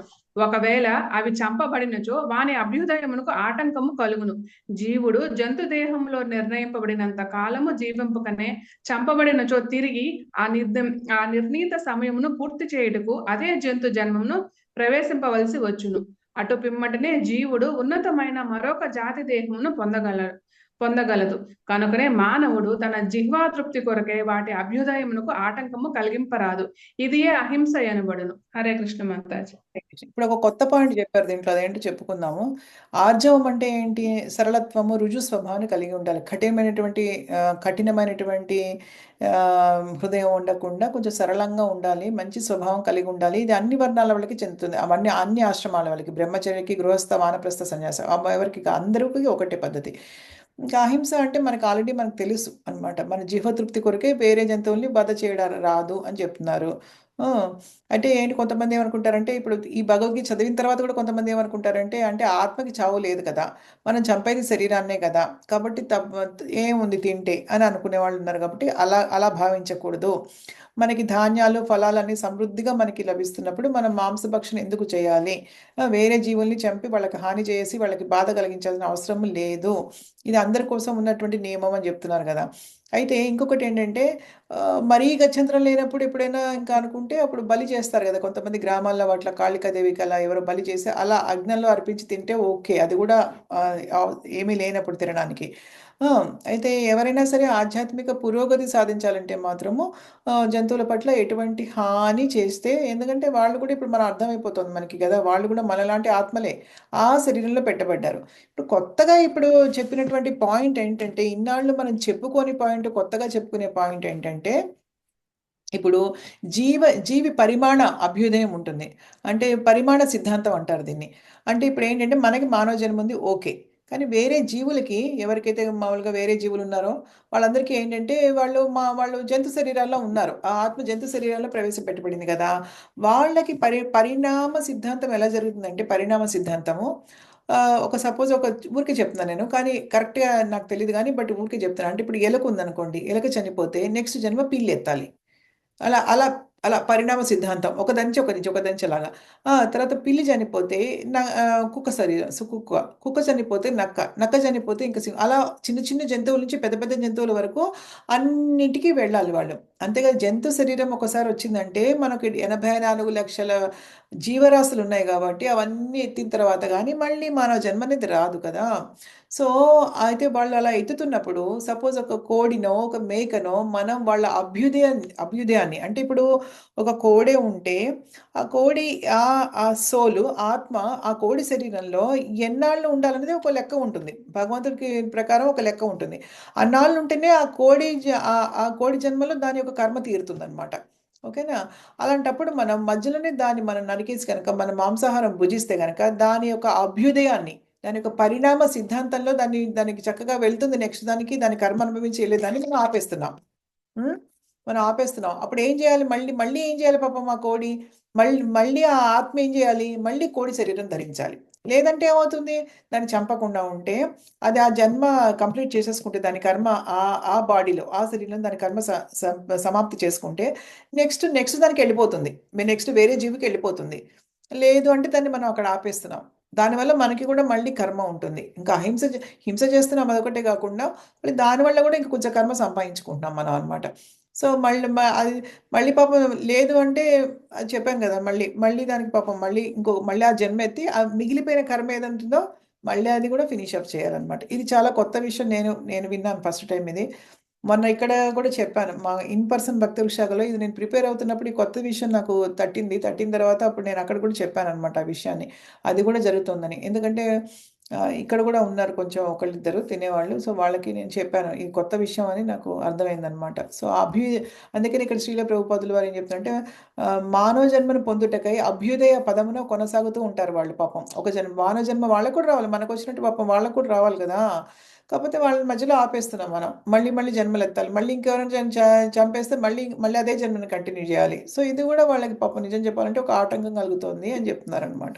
సో మాది పద్మజ మాతాజీ, మీరు చదవండి. మీరు నెక్స్ట్ 2 చదవండి. చిన్నగా ఉన్నాయి కాబట్టి సత్యము, అక్రోధము, ఇవన్నీ కూడా లక్షణాలు మనం తెలుసుకోవాల్సింది. సత్యమనగా స్వలాభం కొరకై ఎవ్వరును సత్యమును వక్రీపింపకుండుట. వైదిక గ్రంథములందు కొన్ని కఠినమైన నియమములున్నవి. వాటి అర్థము ప్రయోజనమును ప్రామాణిక ఆధ్యాత్మికాచార్యుని సహాయముతో అభ్యసింపవలెను. అది ఏ వేదముల నెరుగవలసిన విధానము. శృతి అనగా ప్రామాణికాచార్యుల నుండి శ్రవణము చేయుట. వేదములందలి విషయమును ఎవ్వరును స్వలాభము కొరకై తమ ఇచ్ఛానుసారము వివరణను కల్పింపరాదు. భగవద్గీత యందలి మూల శ్లోకములకు కూడా విరుద్ధ అర్థము చెప్పు వ్యాఖ్యానములు అనేకము గలవు. కనుక ఎవరైనను పదము యొక్క యథార్థ భావమునే ప్రకటింపవలెను. అంతేకాకుండా అతడు ఆ అర్థమును వారు ప్రామాణికాచార్య నుండి అభ్యసించవలసి ఉండవలెను. అక్రోధము అనగా క్రోధమును నిగ్రహించుట. క్రోధము కలిగేలా ప్రేరేపింపబడినను మానవుడు సహనశీలి అయి ఉండవలెను. ఎందుకనగా ఒకసారి క్రోధమునకు గురి అయినచో మానవుని దేహమంతయు మలినమగును. కోపము, రజోగుణము మరియు కామముల ఫలితమైనందున ఆధ్యాత్మిక స్థితి అందు నెలకొని ఉండువాడు క్రోధము నుండి తనను తాను నిగ్రహింపుకోవలెను. ఆపై శూనం అనగా మానవుడు ఇతరుల దోషములు నెన్నకుండుట, లేక అనవసరముగా ఇతరులను సరిదిద్దుటకు ప్రయత్నింపకుండుట. ఒక దొంగను దొంగ అని పిలుచుట దోషము నెన్నుట కాదు, కానీ సత్యవంతుని దొంగ అని పిలుచుట ఆధ్యాత్మికముగా పురోగమించువానికి అపరాధము కాగలదు. హ్రీహ్ అనగా మానవుడు గొప్ప వినమ్రతను కలిగి ఉండుట. అంతేకాకుండా అతడు హేయమైన ఇట్టి కార్యములను చేయరాదనియు దాని భావము. అచాపలము దృఢ నిశ్చయము అనగా మానవుడు ఏ ప్రయత్నమందైనను కలతనందుకుండుట లేక నిరాశ చెందకుండుట. ఏదైనా ప్రయత్నమునందు అపజయము కలిగినను మానవుడు దాని కొరకై చింతింపరాదు. సహనము మరియు దృఢ నిశ్చయమును కూడి అతడు పురోభివృద్ధిని సాధింపవలెను. హరే కృష్ణ మాతాజీ. హరే కృష్ణ. సో సత్యాన్ని ఎప్పుడు కూడా వక్రీకరించకూడదు వాళ్ళ సొంత లాభం కోసం అని చెప్తున్నారు. అదొకటి. ఎందుకంటే ఎప్పుడు వేదాల నుంచి తీసుకొని కొన్ని అంటే ఒక ప్రామాణికుడైనటువంటి ఆధ్యాత్మిక ఆచార్యుని శ్రవణం చేసి సత్యం ఏంటో తెలుసుకోవాలి. కానీ అనవసరంగా సొంత లాభం కోసం ఎవరు కూడా సత్యముని సత్యంగా చెప్పాలి, కానీ దాన్ని వక్రీకరించకూడదు. అదొకటి చెప్తున్నారు. వాళ్ళ సొంత లాభాల కోసము ఎవరు కూడా ఇచ్ఛానుసారంగా వాళ్ళ వివరణలు వాళ్ళు ఇవ్వకూడదు. అందుకనే కదా ఇప్పుడు కృష్ణ చైతన్యంలో మనం తీసుకునే జ్ఞానం ఏదైతే ఉందో, ఇప్పుడు మనం ఏదైతే చర్చ చేస్తున్నామో అది సొంతంగా చెప్పడానికి కాదు. అది ఎందుకంటే ఆల్రెడీ విన్నది, ఒక ఆచార్యుల దగ్గర నుంచి విన్నది, పూర్వపు ఆచార్యులు చాలా మంది దగ్గర నుంచి విన్నది, పెద్ద పెద్ద భక్తుల దగ్గర నుంచి విన్నది ఉంటుంది. అంటే అదే జ్ఞానము యథాతథంగా మార్చకుండా ఒక గురు శిష్య పరంపరలో వచ్చింది మాత్రమే మనం వినాలన్నమాట. తప్పుడు వ్యాఖ్యానాలు చేసేవాళ్ళు చాలా మంది ఉంటారనమాట. రకరకాల అర్థాలు, విరుద్ధ అర్థాలు చెప్తూ ఉంటారు. అనేక వ్యాఖ్యానాలు ఉంటాయి అలాంటివన్నీ కూడా. కానీ యథార్థ భావాన్ని ప్రకటించాలి, కరెక్ట్ భావాన్ని, లేకపోతే తప్పుగా చేయకూడదు అని చెప్తున్నారు. అది దాన్ని సత్యం కరెక్ట్గా చెప్పగలగాలన్నమాట. మన లాభం కోసం అసత్యాలని చెప్పకూడదు. అక్రోధం అనగా క్రోధాన్ని నిగ్రహించుకోవాలి. క్రోధం అనేది చాలా చాలా కష్టం నిగ్రహించుకోవడము. సో అది అందరికీ వర్తిస్తుంది, మనందరికీ కూడా. చాలా సహనంగా ఉండాలి మనము. మనం క్రోధం వస్తే కనుక మన శరీరం మలినం అవుతుంది. ఎంత యాంగ్జైటీ కదా, ఆతృత, ఎంత యాంగ్జైటీ ఉంటుంది. నిజంగా ఎవరి మీదైనా కోపం వస్తే ఊగిపోతాం కోపంతో. ఎంత బాడీలో మనకి ఎన్ని మార్పులు జరుగుతాయి అవన్నీ కూడా అవసరం లేదనమాట. సో ఏంటంటే ఆధ్యాత్మిక జీవితంలో ఉండేవాళ్ళు ఎప్పుడు కూడా క్రోధం నుంచి తను రక్షించుకుంటూ ఉండాలి, కాపాడుకుంటూ ఉండాలి. క్రోధం అనేది ఎప్పుడు తెచ్చుకోకూడదు. అపైశునం అంటే ఇతర దోషాలని ఎప్పుడు ఎన్నకూడదు. మనం వేరే వాళ్ళని జడ్జి చేయకూడదు, వాళ్ళు ఇలాగా ఎలాగా అని చెప్పేసి అనవసరంగా వాళ్ళని సరిదిద్దడానికి ప్రయత్నించకూడదు కూడా. అది చాలా పెద్ద తప్పు యాక్చువల్గా. ఎందుకంటే వాళ్ళు ఏదైనా తప్పు చేస్తున్నారు అంటే తెలిసినా కూడా మనకి అర్హతలు అది లేదు. వాళ్ళ ఆధ్యాత్మిక గురువు చెప్పాలి వాళ్ళకి కరెక్షన్, కానీ మనకి ఆ అధికారం అనేది లేదు. కాబట్టి మనం ఎవరికి పడితే వాళ్ళకి మనం జడ్జి చేసి వాళ్ళ లోపాలు సరిదిద్దడానికి మనం ప్రయత్నించకూడదు, అస్సలు చేయకూడదు ఆ పని మాత్రం. అదొకటి. నెక్స్ట్ ఏంటంటే శ్రీ అనగా గొప్ప వినమ్రతను కలిగి ఉండాలి. ఎటువంటి హేయమైన కార్యాలు చేయకూడదు, చాలా వినయ విధేయతలతో ఉండాలని చెప్పడం. ఆ తర్వాత దృఢ నిశ్చయం ఉండాలి. అచాపలం అంటే మనం ఏ పనైనా చేసినప్పుడు ఆమ్, నిరాశ చెందకుండా దృఢ నిశ్చయం అంటే ఎంతకి రిజల్ట్ రాలేదనుకోండి, ఏదైనా పని చేస్తున్నప్పుడు ఫలితం రావట్లేదు అయినా కూడా నిరాశ చెందకుండా దాని మీద ఫోకస్ చేసి దృఢ నిశ్చయంగా ఉండాలని ఇంకొక లక్షణం అనమాట. అపజయం కలిగినా కూడా మనం ఎప్పుడు చింతించకూడదు. సహనంతో దృఢ నిశ్చయంతో ఉండి మనం ఆధ్యాత్మిక పురోగతి సాధించాలి అని చెప్తున్నారనమాట. ఇప్పుడు చదివింది ఎవరు? పద్మజ మాతాజీ, రాజేశ్వరి మాతాజీ చదవండి. ఇంకా ఫినిష్ అప్ చేసేయండి. ఫస్ట్ ఇప్పుడు ఇంతసేపటికి మనం ఫస్ట్ది ఫినిష్ ఆఫ్ అవుతుంది మనకి. అదొక్కటి ఫినిష్ ఆఫ్ చేస్తాం ఈరోజు, చాలా పెద్దది కాబట్టి. రాజేశ్వరి మాతాజీ హరే కృష్ణ మాతాజీ. మీరు ఇక్కడి నుంచి చదవండి.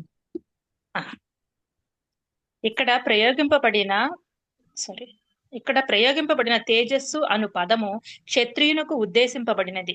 క్షత్రియులు ఎప్పుడునూ బలవంతులై బలహీనులను రక్షించుట కొరకే సముద్ధులై ఉండవలెను. వారు తమను తాము అహింసావాదులుగా ప్రదర్శించుకొనరాదు. హింస అవసరమైనప్పుడు వారు దానిని ప్రదర్శింపవలెను. కానీ వారు శత్రువును అణచగలిగినను కొన్ని సమయములందు క్షమాగుణమును కూడా ప్రదర్శింపవచ్చును. శత్రువుల స్వల్ప దోషములను అతడు క్షమింపవలెను.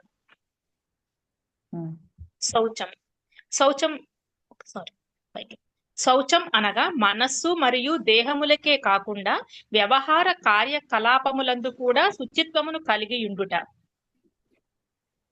ముఖ్యముగా ఇది వైశ్యులకు సంబంధించినది. వారు ఎన్నడూనూ నల్ల బజారులో వ్యాపారమును చేయరాదు. నాతి మానిత అనగా గౌరవమును ఆశింపకుండుట. ఇది శ్రామిక తరగతికి చెందిన శూద్రులకు సంబంధించినది. వేదములను అనుసరించి శూద్రులు 4 వర్ణములకు సంబంధించిన వారిలో చివరి వారుగా పరిగణింపబడుదురు. కనుక వారు అనవసరమైన గౌరవమును పొందినప్పుడు గర్వపడక తమ స్థితి యందు తాముండవలెను. సంఘ వ్యవస్థను సక్రమముగా కొనసాగించుటకే ఉన్నత వర్ణముల వారి పట్ల గౌరవ మర్యాదలను చూపుట శూద్రుల ధర్మము. పైన పేర్కొనబడిన ఈ 26 లక్షణములు దైవగుణ లక్షణములు. ఇది వర్ణాశ్రమ ధర్మము నందలి భిన్న స్థితులను అనుసరించి అభ్యసింపవలెను. సారాంశమేమనగా భౌతిక పరిస్థితులు దుర్భరముగానున్నను అన్ని వర్ణములకు చెందిన మానవులు అభ్యాసము ద్వారా ఈ గుణములను పెంపొందించుకొనినచో ఆత్మ సాక్షాత్కారమనేది అత్యున్నత స్థితికి క్రమముగా చేరగలుగుట సాధ్యపడును. హరే కృష్ణ మాతాజీ. జై హరే కృష్ణ. మనం ఎక్కడున్నా ఇప్పుడు తేజస్సు అంటే ఒక్కొక్క లక్షణం ఒకరికి సంబంధించినట్టుగా చెప్తున్నారనమాట. క్షత్రియులు అనమాట. ఎప్పుడు కూడా క్షత్రియులు తేజస్సుతో ఉంటారంటే వాళ్ళు బాగా పరాక్రమవంతులే ఉంటారు కదా, అదే తేజస్సు అనమాట.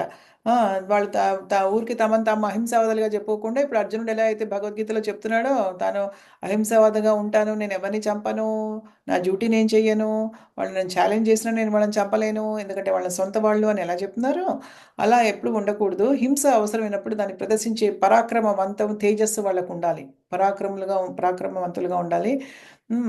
కొన్ని శత్రువుల్ని అణచగలిగిన కూడా క్షమాగుణమును కూడా అంటే ఒక్కొక్కసారి క్షమాగుణం కూడా ప్రదర్శించవచ్చు, కానీ స్వల్ప దోషాలు ఉంటే ప్రదర్శించవచ్చు, కానీ పెద్దవి ఉంటే కాదు అని చెప్తున్నారనమాట. శౌచం అంటే ఇంటర్నల్గా కూడా ఎక్స్టర్నల్గా కూడా, అంటే పైకి శుభ్రం అని కాదు, లోపల కూడా శుచిత్వాన్ని కలిగి ఉండటం. అది ముఖ్యంగా దాన్ని ఎవరికి గురించి ఉద్దేశించి చెప్తున్నారంటే వైశ్యులను. వాళ్ళు ఏంటంటే వాళ్ళ కొన్ని నియమాలు ఉన్నాయి. వాళ్ళు బ్లాక్ మనీ సంపాదించుకోకూడదు, బ్లాక్ మనీ అంటారు నల్ల బజారులో ఇక్కడ. తర్వాత నాతి మాత అంటే ఎటువంటి గౌరవం మనం ఆశించకుండా వేరే వాళ్ళకి అన్ని గౌరవాలు ఇవ్వాలన్నమాట. అది శూద్రులకి సంబంధించింది అని చెప్తున్నారనమాట. ఎందుకంటే వాళ్ళు వేరే 3 వర్ణాల వాళ్ళకి గౌరవం ఇవ్వాలి అని చెప్తున్నారనమాట. వాళ్ళకి ఎప్పుడైనా బాగా గౌరవం కలిగినా కూడా వాళ్ళు అహంకారంగా ఉండకూడదు అని కూడా చెప్తున్నారనమాట. సో ఇలాగా ఒక సంఘ వ్యవస్థని సక్రమంగా మనం ఉంచాలి అంటే ఇప్పుడు ఈ భౌతిక ప్రపంచంలో ఇవన్నీ కూడా చాలా ఇంపార్టెంట్. 4 వర్ణాల వాళ్ళకి కావాల్సినటువంటి లక్షణాలన్నీ కూడా దీంట్లో చెప్పారు. అవన్నీ సక్రమంగా ఉన్నప్పుడే ఈ సంఘం సక్రమంగా ఉంటుందన్నమాట. సో 26 లక్షణాల గురించి చెప్పారు కదా. సో ఏంటంటే అన్ని వర్ణాల వాళ్ళు కూడా ఇటువంటి లక్షణాలను కనుక అభ్యాసం ద్వారా పెంపొందించుకుంటే వాళ్ళ ఆత్మ సాక్షాత్కారం అనే దానికి క్రమంగా చేరుతారు. సాక్షాత్కారం పొందుతారు వాళ్ళ జీవితంలో. భగవంతుడిని కూడా దర్శించుకోగలుగుతారని చెప్తున్నారనమాట. సో మనం ఏం చేద్దామంటే ఈరోజు ఇక్కడితో మనం ఒక నిమిషము ఈరోజు మనం ఇక్కడితో ఆపుదాము.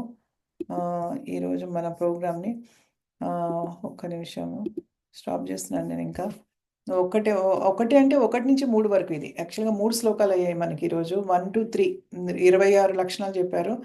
చాలా బాగా చెప్పారు అన్నీ కూడాను. అది సంగతి. ఎవరికైనా ఏమైనా ప్రశ్నలు ఉన్నాయా భక్తుల్లో? మాతాజీ నాదొక క్వశ్చన్. యా చెప్పండి మాతాజీ. ఇప్పుడు అదే జంతువులని పరిణామ క్రమాన్ని ఆపకూడదు అని అన్నారు కదా. ఇప్పుడు మనం మనుషులు కూడా అర్ధాంతరంగా ఇట్లా ఆత్మహత్యలు ఇలా చేసుకొని చనిపోతుంటారు కదా. ఇది కూడా అది అలాంటిదేనంటారా మాతాజీ? మనుషులు ఆత్మహత్య చేసి చనిపోతే కానీ వాళ్ళకి చాలా పాపం వస్తుంది. యాక్చువల్గా ఆత్మహత్య చేసుకోకూడదు. అది వాళ్ళంతటి వాళ్ళు చేసుకుంటున్నారు. ఇక్కడ జంతువుల్ని వేరే వాళ్ళు చంపుతున్నారు. రెండింటికి డిఫరెన్స్ ఉంది కదా. ఇప్పుడు జంతువుల్ని మనం వేరే వాళ్ళు చంపుతుంటే వాళ్ళ యొక్క పరిమాణ సిద్ధాంతాన్ని, పరిమాణాల్లో అభ్యుదయాన్ని మనం ఆపేస్తున్నాం. కొన్ని మనకి కర్మలో మళ్ళీ మనకి భాగం ఉంటుంది. వాళ్ళు ఎందుకంటే వాళ్ళని మళ్ళీ మనం ఇవాల్యూషన్ ప్రాసెస్లో ఆపేస్తున్నాం మనం కాబట్టి. కానీ ఇక్కడ సూసైడ్ అనేది మనం ఎవరైతే చేసుకుంటున్నారో ఇప్పుడు యాక్సిడెంటల్గా చనిపోయే వాళ్ళు ఉంటారు. యాక్సిడెంట్లు జరిగి కదా. వాళ్ళు ఏంటంటే వాళ్ళ కర్మ ప్రకారం వాళ్ళు చనిపోతున్నారు. అది వాళ్ళంతటా వాళ్ళు ఏం చనిపోవట్లేదు. ఎవరు వాళ్ళని చంపట్లే. ఒక్కొక్కసారి ఏమవుతుంది, వేరే వాళ్ళు యాక్సిడెంట్ చేయడం వల్ల వీళ్ళు చనిపోతూ ఉంటారు. అప్పుడు అది వేరే వాళ్ళు ఎవరైతే చేశారో వాళ్ళకి కర్మ వెళ్తుంది. ఓకేనా. వాళ్ళకి డెఫినెట్గా కర్మ వెళ్తుంది. తర్వాత మీరన్నట్టు ఇప్పుడు వాళ్ళకి ఇంకా కనుక ఈ మానవ జీవితంలో ఉండి ఇంకా కర్మలు ఏమైనా ఫినిష్ అప్ చేయాలనుకుంటే వాళ్ళు కూడా మళ్ళీ మానవ జీవితంలో మళ్ళీ వస్తారు. లేదు, కర్మ అనేది చాలా కాంప్లెక్స్ అర్థం చేసుకోవడం. లేదు, ఇప్పుడు ఇంతకు ముందు జన్మలో వాళ్ళు ఏమైనా ఇలాంటిది వీళ్ళకి చేసి వీళ్ళకి ఏమైనా అపకారం చేసి ఉంటే దానికి ప్రతీకారంగా మళ్ళీ తీర్చుకుంటే ఇది మళ్ళీ చేయాల్సి వస్తుంది. ఎందుకంటే ఎవరికైనా ఏదైనా బాధని మనం కలిగిస్తే మళ్ళీ సేమ్ బాధని భగవంతుడు మనకి ఇస్తాడు కదా. ఆ దాని ప్రకారం చూసుకుంటే ఒకవేళ ఇప్పుడు ఎవరైతే ఈ యాక్సిడెంట్ ఎవరికైతే చేశారో వాళ్ళు ఇంతకు ముందు వీళ్ళకి చేసి ఉంటే అలాగా అప్పుడు చేసిన వాళ్ళకి మళ్ళీ రాకపోవచ్చు కర్మ. సో అది ఉంది. లేదు, ఇదే ఫస్ట్ టైం వీళ్ళకి చేస్తున్నారు అనుకుంటే అప్పుడు ఎవరైతే చేస్తారో యాక్సిడెంట్ వాళ్ళకి డెఫినెట్గా కర్మ వస్తుంది. ఎవరైతే చనిపోయారో వాళ్ళు అర్ధాంతరంగా ముగిసిపోతే ఒకవేళ వాళ్ళు కనుక వీళ్ళ చేతిలో అలా చనిపోవాలని రాసి పెట్టి ఉండి అక్కడితో వాళ్ళ జీవితం అయిపోతుంది అనుకుంటే అక్కడితో కర్మ ఎండ్ అయ్యి మళ్ళీ నెక్స్ట్ జీవితంలో వాళ్ళు ఈ జన్మలో చేసిన పాపపుణ్యాలు బట్టి వాళ్ళకి ఒక శరీరం ఇవ్వబడుతుంది. లేదు, వాళ్ళు అర్ధాంతరంగా చనిపోయారు ఇంకా వాళ్ళకి లైఫ్ ఉంది అనుకుంటే వాళ్ళు మళ్ళీ మానవ జీవితం తీసుకోవాల్సి వస్తుంది మళ్ళీ దాన్ని ఫినిష్ అప్ చేయడానికి. సో ఇదంతా కూడా కర్మ అనేది చూసారు ఎలా ఉందో, అంత కాంప్లెక్స్ అన్నమాట. చాలా కాంప్లెక్స్ కాబట్టి మనం చాలా జాగ్రత్తగా ఉండి మనం చాలా దీని నుంచి బయటపడాలన్నమాట, కర్మ కాంప్లెక్స్ నుంచి. ఓకే మాతాజీ. కానీ ఆత్మహత్య చేసుకుంటే మాత్రం అది మహాపాపం. అది పాపం కింద కన్సిడర్ చేయబడుతుంది. ఎందుకంటే భగవంతుడు మనకిచ్చినటువంటి ఒక జీవితాన్ని మన ఫ్రీ విల్ తోటి, మనకున్న స్వాతంత్రంతో, భగవంతుడు ఆల్రెడీ మనం పుట్టినప్పుడు మనకు ఒక కోట ఇచ్చేస్తాడు కదా. ఈ జన్మలో ఇవి సో పాప పుణ్యాలు ఇచ్చేస్తాడు మన దానికి. ఇలా జరుగుతుంది ఇలాగా. దాంతోపాటు కొంచెం ఫ్రీ విల్ ఇస్తాడు మనకి, స్వాతంత్రం. అంటే ఈరోజు నేనున్నాను, ఇప్పటివరకు నా జీవితంలో జరిగినవి ఏమైనా ఉంటే మామూలుగా నేను ఇప్పుడే పుట్టాను అనుకుంది సపోజ్. ఇప్పటివరకు జరిగిన అంటే నేను కొన్నాళ్ళు అయింది. నేను ఇప్పటివరకు జరిగిన నా జీవితంలో కష్ట సుఖాలు అనేవి భగవంతుడు నాకు కర్మ వల్ల ఇచ్చినవి ఉంటాయి. కానీ ఈ రోజు నుంచి ఇప్పుడు నేనేం చేస్తున్నాను అనేది నా ఫ్రీ విల్లే కదా, నాకున్న కొద్దిపాటి స్వతంత్రమే కదా. ఈ రోజు నేను భగవద్గీత చదవాలా, ఈ రోజు నేను చాంటింగ్ చేయాలా వద్దా అనేది నాదా లేకపోతే భగవంతుడు రాసిందా కాదు కదా. సో మనకి కొద్దిపాటి స్వాతంత్రాన్ని భగవంతుడు ఇచ్చాడు. సో ఆ స్వాతంత్రాన్ని మనం కరెక్ట్గా ఉపయోగించుకుంటున్నామా లేదా అన్న దాని మీద మన ఫర్దర్ కర్మ, ఇప్పుడు జరగబోయే కర్మ అనేది ఆధారపడి ఉంటుంది అనమాట. సో అది సూసైడ్ చేసుకోవడానికి మనకి ఏం హక్కు లేదు. ఎందుకంటే భగవంతుడు మనకి సపోజ్ ఒక 70 ఏళ్ల జీవితం ఏదో ఇస్తే మనం 30 ఏళ్లకే ఏదో విరక్తి కలిగి మనంతట మనం మన free will, out of our free will, అంటే మనకున్న చిన్న స్వాతంత్రాన్ని దుర్వినియోగం చేసి భగవంతుడు ఇచ్చినటువంటి ఒక చిన్న స్వాతంత్రాన్ని మనం దుర్వినియోగం చేసి మనం సూసైడ్ చేసుకుంటే పాపం మనకే వస్తుంది. ఎందుకంటే భగవంతుడు ఇచ్చిన జీవితాన్ని అర్ధంతంగా మనం ఆపేస్తున్నాం అనమాట. దాని బదులు మనకి ఎంత కష్టాలున్నా కూడా దాన్ని అంతా అనుభవించడం బెటర్ అన్నమాట. కనీసం కర్మ కొంచెం తీరిపోతుంది. లేదంటే మనకున్న కర్మకి ఇంకా కర్మ యాడ్ అవుతుంది అనమాట. సో సూసైడ్ అనేది మాత్రం అది తప్పకుండా మనం చేసుకున్నదే అన్నమాట. ఎవరిది వాళ్ళకే పాపం వస్తుంది. ఎవరిది వాళ్ళకి పాపమే, అది వేరే వాళ్ళకి కాదు. నాకు ప్రశ్న మాతాజీ, ఆ? నాకు క్వశ్చన్ ఉంది. మళ్ళీ చెప్పండి. నాకు క్వశ్చన్ ఉంది మాతాజీ. రీసౌండ్ వస్తుంది ఏదో మళ్ళీ చెప్పండి. ఫ్యాన్ సౌండ్ అనుకుంటా, కట్టేస్తాను. ఆ, మాతాజీ ఆ. కాదు కమలామాత, ఒక్క నిమిషం వస్తున్నా మీ దగ్గరికి. కమలామాతాజీ మీ దగ్గర చెప్పారు, ఏం చెప్పారు? నాకేం డౌట్ అంటే, ఇప్పుడు జన్మ 84 లక్షల జీవరాశులు ఉన్నాయి కదా, అవును వాటిలో చిన్న జంతువు దగ్గర నుంచి పెద్ద జంతువు, ఆ తర్వాత మానవ జన్మ అని చెప్పారు అవును. అంటే భగవద్గీతలో. చెప్పండి. యా యా ఆయన ఆ, మనకి ఇష్టమైన వాళ్ళు మన ఇంట్లోనే, మన అమ్మ గాని, మన నాన్న గాని, మన అన్నయ్య గాని, మన బాగా ఇష్టమైన వాళ్ళు చనిపోయారు. మ్హూ.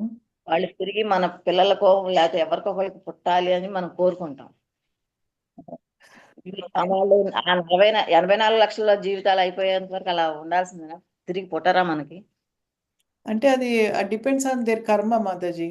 అది వాళ్ళు చేసుకున్న కర్మ మీద ఆధారపడి ఉంటుంది. ఓకేనా? ఎందుకంటే అటాచ్మెంట్ ఉంటే పుడతారు, కానీ మన చుట్టుపక్కలే ఉంటారు, కానీ మన పిల్లలుగా పుడతారో లేదో తెలియదు. అది వేరే వేరే స్పీసెస్లో ఉండి కూడా పుట్టచ్చు. ఓకే. ఇంతకు ముందు మన ఇంట్లో కాకపోయినా వేరే వేరే వేరే వాళ్ళ ఇంట్లోనే ఎక్కడైనా కానీ మన మానవ జన్మ అనేది వాళ్ళకి రావచ్చు. మానవ జన్మ రావచ్చు అంటే అది చేసుకున్న పాప పుణ్యాల బట్టి, ఓకే. డెఫినెట్గా పాప పుణ్యాల బట్టే మానవ జన్మది అంత ఈజీగా రాదు. మనం కోరుకుంటే ఏమీ రాదు. మనం కోరుకుంటే మనకి అన్ని జీవులు పుట్టి మరణించేదా కాకుండా పుణ్యం చేసుకుంటే తిరిగి పుట్టవచ్చు అనేది జరుగుతుందా అంటుంది. ఇప్పుడు ఏంటంటే, ఇప్పుడు సపోజ్ మన ఇంట్లో ఎవరైనా మనం వెళ్ళిపోతుంటే ఈ ప్రపంచం నుంచి, మనకి అటాచ్మెంట్ ఉంటే వాళ్ళతోటి, ఓకేనా? మనకి అటాచ్మెంట్ ఉంటే రెండు విధాలు. ఒకటి ఏంటంటే, మనము భగవంతుడి సేవలో కంప్లీట్గా నిమగ్నమై ఉండి మనం ఏం పాపం పనులు చేయకపోతే గనక, ఓకేనా? కానీ మనం ఇంకా పర్ఫెక్షన్ సిద్ధత పొందలేదు, కానీ భగవంతుడి మార్గంలోనే ఉన్నాము, కానీ ఏ పాపాలు కూడా చేయట్లేదు ఫస్ట్ ఆఫ్ ఆల్. అయితే మనకి అటాచ్మెంట్ ఉండి మనం చాలా చాలా కాంప్లెక్స్ ఇది. ఎందుకంటే ఇప్పుడు మనకి నిజంగా భగవంతుడి సేవలో మనం ఉంటే మనకి అటాచ్మెంట్ ఉండదు ఫస్ట్ ఆఫ్ ఆల్. ఓకేనా? లేదు, మనకు ఆ లెవెల్ లేదు. మనం లెవెల్ లేదు, కానీ మన జీవితంలో మనం ఎటువంటి పాపాలు చేయట్లేదు. ఓకేనా? పాప పనులు చేయకుండా ఉంటే కనుక మానవ జన్మ ఇస్తాడు భగవంతుడు. ఓకేనా? సత్వగుణంలో ఉండి చనిపోతే రావచ్చు మానవ జన్మ.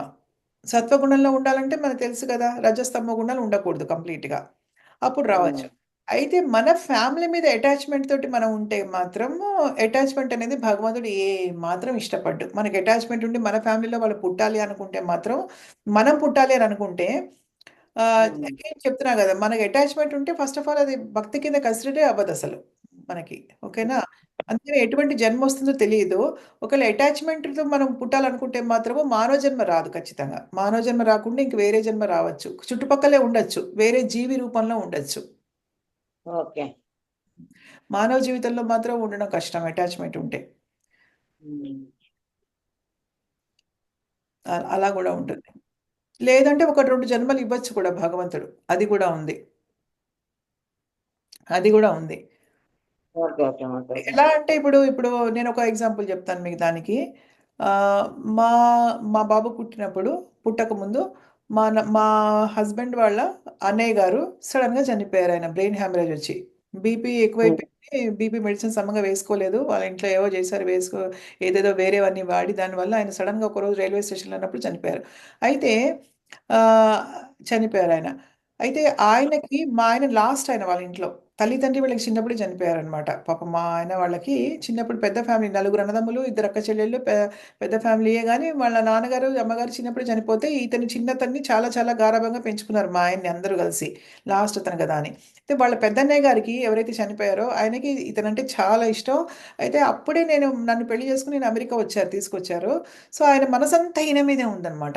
ఆయన చాలా పుణ్యాత్ముడు పాపం నిజంగా. ఎటువంటి పాపాలు చేయలేదు. బ్రాహ్మణ కులంలో పుట్టారు. నీచు తినడం అలాంటివి ఏమీ లేవు. చాలా పాపం అసలు బ్యాంక్‌లో వర్క్ చేశారు. ఎప్పుడు మోసాలవి పాల్పడలేదు. చాలా పయస్ సోల్ అనమాట. పుణ్యవంతుడు చాలా. నా బె బె ఎవరు వాళ్ళ అమ్మ, నాన్నగారు చనిపోతే వాళ్ళందరిని ఫ్యామిలీలో అందరిని చూసుకున్నారు ఆయన బాగా. హ్మ్. చాలా బాగా చూసుకోవడం వల్ల ఏం జరిగిందంటే మా ఆయన చెప్పేసారు నాకు యాక్చువల్‌గా. అయితే తను చనిపోయారు. ఆయన చనిపోయేటప్పుడు అందరూ ఆయన దగ్గరున్నారు. మా ఆయన ఒక్కరు లేరు. ఎందుకంటే ఇక్కడున్నారు గదా!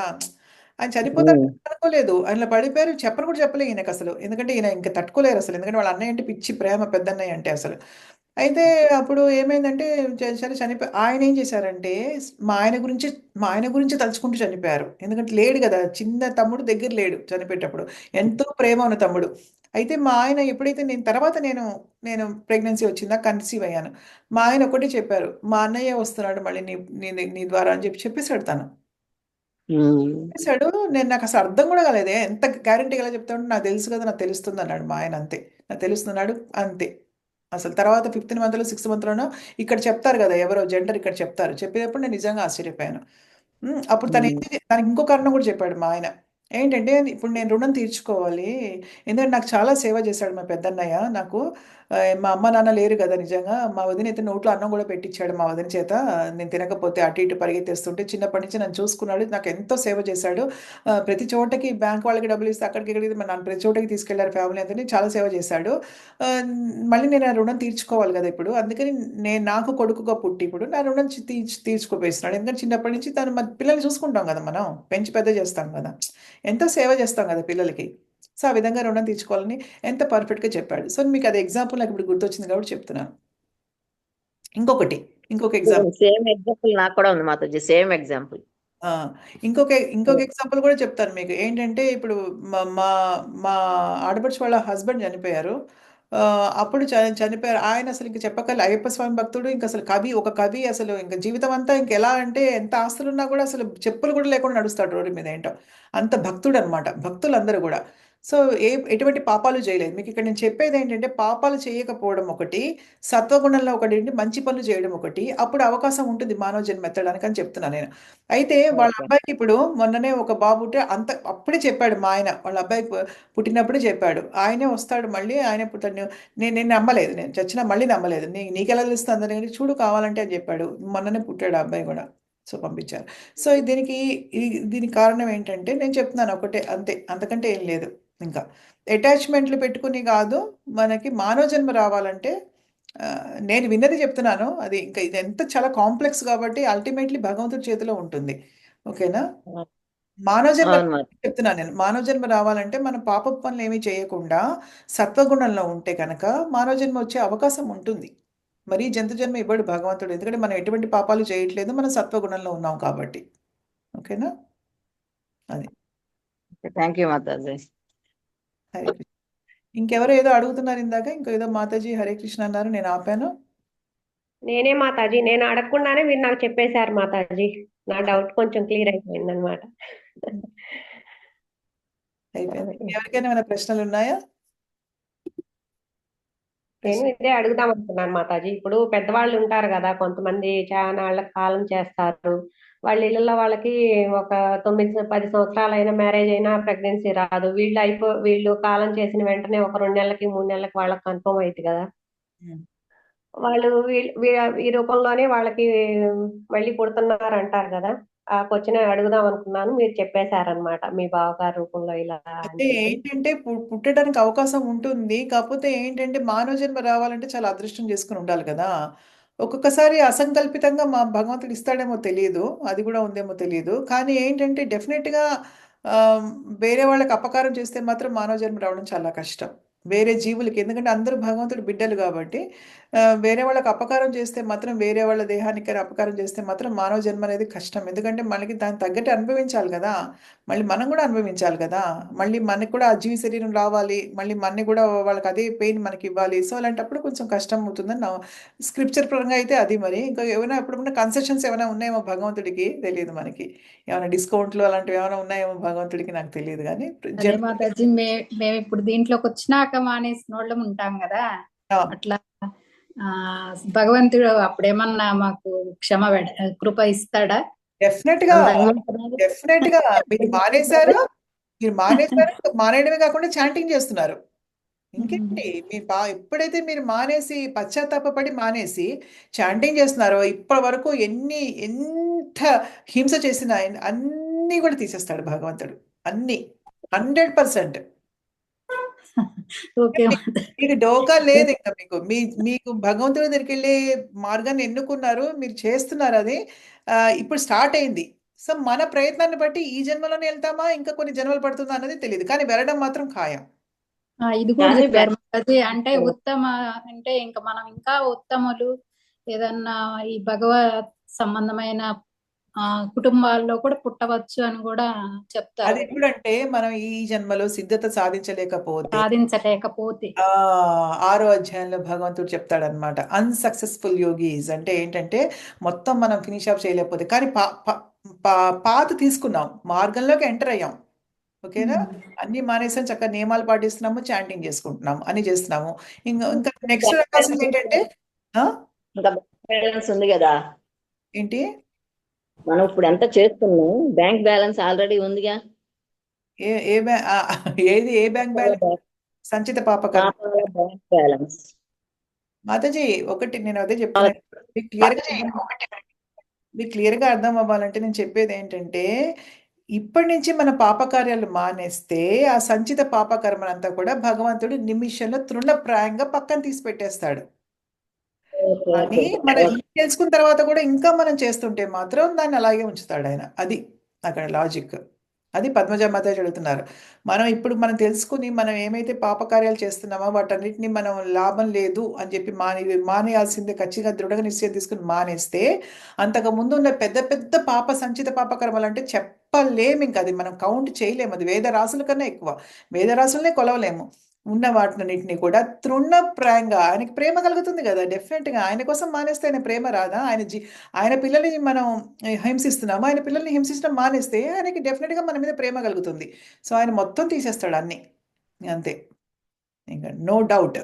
అది ఖచ్చితంగా ఆయన భగవద్గీతలో చెప్పాడు, ఆయన తీసేస్తాడు. అప్పటి నుంచి మనలో పశ్చాత్తాపం అనేది రావాలి. ఇంకా వేరే జీవికి మనం హాని ఎట్టి పరిస్థితుల్లో చేయకూడదు. కేవలం మన జీవ చాపల్యం కోసం అన్న ఒక భావన మనలో వచ్చినప్పుడు మనం చాంటింగ్ చేస్తుంటే ఆ ఫీలింగ్ రావాలి మనకి. డెఫినెట్గా మనకి అనాసక్తి పెరగాలి, వాటి మీద ఆసక్తి ఉండకూడదు. ఇంకా పెరిగినప్పుడు భగవంతుడు అన్నీ తీసేస్తారు. ఇప్పుడు పద్మజ మాతాజీకి ఈ విషయం ఎందుకు చెప్తున్నానంటే, ఆవిడ అన్నీ మానేశారు కాబట్టి సుఖం అయిపోతుంది. మనం కూడా ఏదో ఒక రోజు మనం దృఢ నిశ్చయంతో కనుక వేరే వాళ్ళకి అపకారం చేయకూడదని మానేస్తే, ఇంతకు ముందు మనం చేసినవన్నీ కూడా పాపాలను తుడిచిపెట్టుకుపోతాయి అంతే. ఇంకా మన భగవంతుడి దగ్గరికి వెళ్ళడానికి మార్గం సులువైపోతుంది. ఇంకా ఈ జన్మలోనే మనం చాలా పట్టుదలగా ఉండి, ఇప్పుడు మనం 2వ శ్రవణం, కీర్తనము ఇవి చేస్తున్నాం. నెక్స్ట్ ఇప్పుడు ఏంటంటే మనకి నమ్మకం ఉంది, స్టేజెస్ ఆఫ్ భక్తిలో నమ్మకం ఉంది మనకి, మనం భజన క్రియ మొదలు పెట్టాము. ఇప్పుడు నెక్స్ట్ ఏంటంటే ఆధ్యాత్మిక ఆచార్యుని శరణ్ అనమాట, ఆయన అనుగ్రహం, ఆయన ఆశీర్వచనం, అది 3వ స్టెప్ మనకి. అది చేసుకున్నప్పుడు ఇంకా ఆయన అనుగ్రహంతో ఇంకా మనం ఇలా మంచిగా ఆయన భక్తి లత బీజం అనేది, యాక్చువల్గా మనం అనుకుంటున్నాం కదా ఇప్పుడు భక్తి చేస్తున్నామని, అది యాక్చువల్ భక్తి కాదు. ఎప్పుడైతే మనం ఆధ్యాత్మిక ఆచారాన్ని శరణ తీసుకుని వాళ్ళ దగ్గర నుంచి మనం ఆశ్రయం పొందుతామో, అప్పుడు వాళ్ళు ఇచ్చే బీజం ఉంటుంది, గురు కృష్ణ ప్రసాదేపాయ భక్తిలత బీజ. భక్తిలత బీజం అనేది వాళ్ళు మనకి నాటుతారనమాట లోపల మన హృదయంలో. ఆ బీజానికి మనం అప్పుడు దానికి ఎలా అయితే ఒక విత్తనం మనం బయట సో చేసి మనం నాటి దానికి నీళ్లు పోస్తే అది చెట్టు ఎలా అవుతుంది కదా, దాని చెట్టు చక్కగా పెరిగి పచ్చని చెట్టు పెరిగి దానికి ఫ్రూట్స్ ఎలా వస్తాయి, పళ్ళు, అది మన ఫలం అన్నమాట. మన యొక్క భక్తి జీవితం ఒక ఫలం అప్పుడు మనం అనుభవిస్తాం. మనం అది తీసుకుంటాం అప్పుడు. అలాగే ఆ భక్తి బీజానికి మనం ఎలా అయితే బయట నీళ్లు పోస్తామో ఆ విత్తనానికి, అలా లోపల నీరు పోయడం అంటే ఏంటి?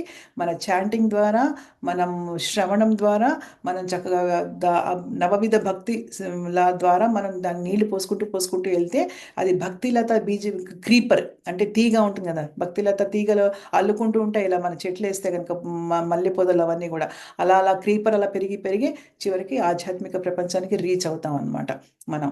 అక్కడ అది ఫలం, అది తీయటి ఫ్రూట్, చివరికి మనకి దొరికే ఫలం అది కృష్ణ ప్రేమ. ఆ కృష్ణ ప్రేమ కోసం భక్తులు తప్పించిపోతారు. నిజంగా ఎంత తప్పించిపోయే భక్తులు ఉన్నారో ఆయనకి. సో మనం ఎక్కడ కనిపిస్తాం ఆయనకి? సో తప్పించిపోయే ఆయన కోసం ఏదైనా ప్రాణాలు పడంగా పెట్టడానికి రెడీగా ఉన్నవాళ్ళు ఉన్నారు భగవంతుడి కోసం.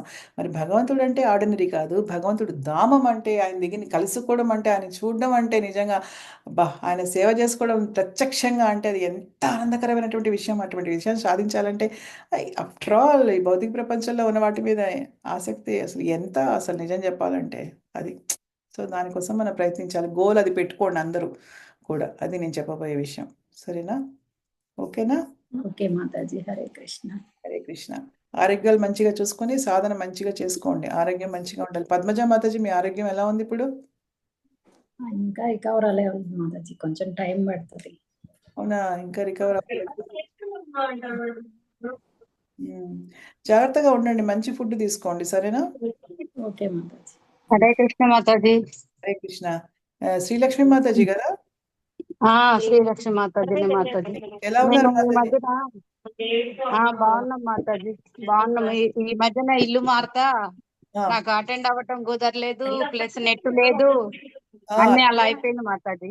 అదే నేను అనుకున్నాను, అసలు ఏంటి మీరు అవ్వట్లేదు అని చెప్పేసి, అటెండ్ అవ్వట్లేదు. కొత్త ఇంట్లోకి మారాము. అవునా? కొద్దిగా వర్క్ ఉంటుంది ప్లస్ నెట్ కనెక్షన్ కూడా మొన్న ఈ మధ్యనే సెట్ అయింది. ఒక్క నిమిషం నేను స్టాప్ చేస్తా. రికార్డింగ్ లో ఉన్నాం మనం, నేను స్టాప్ చేస్తాను. సరే? ఓకే మాతాజీ. అందరికీ నమస్కారం.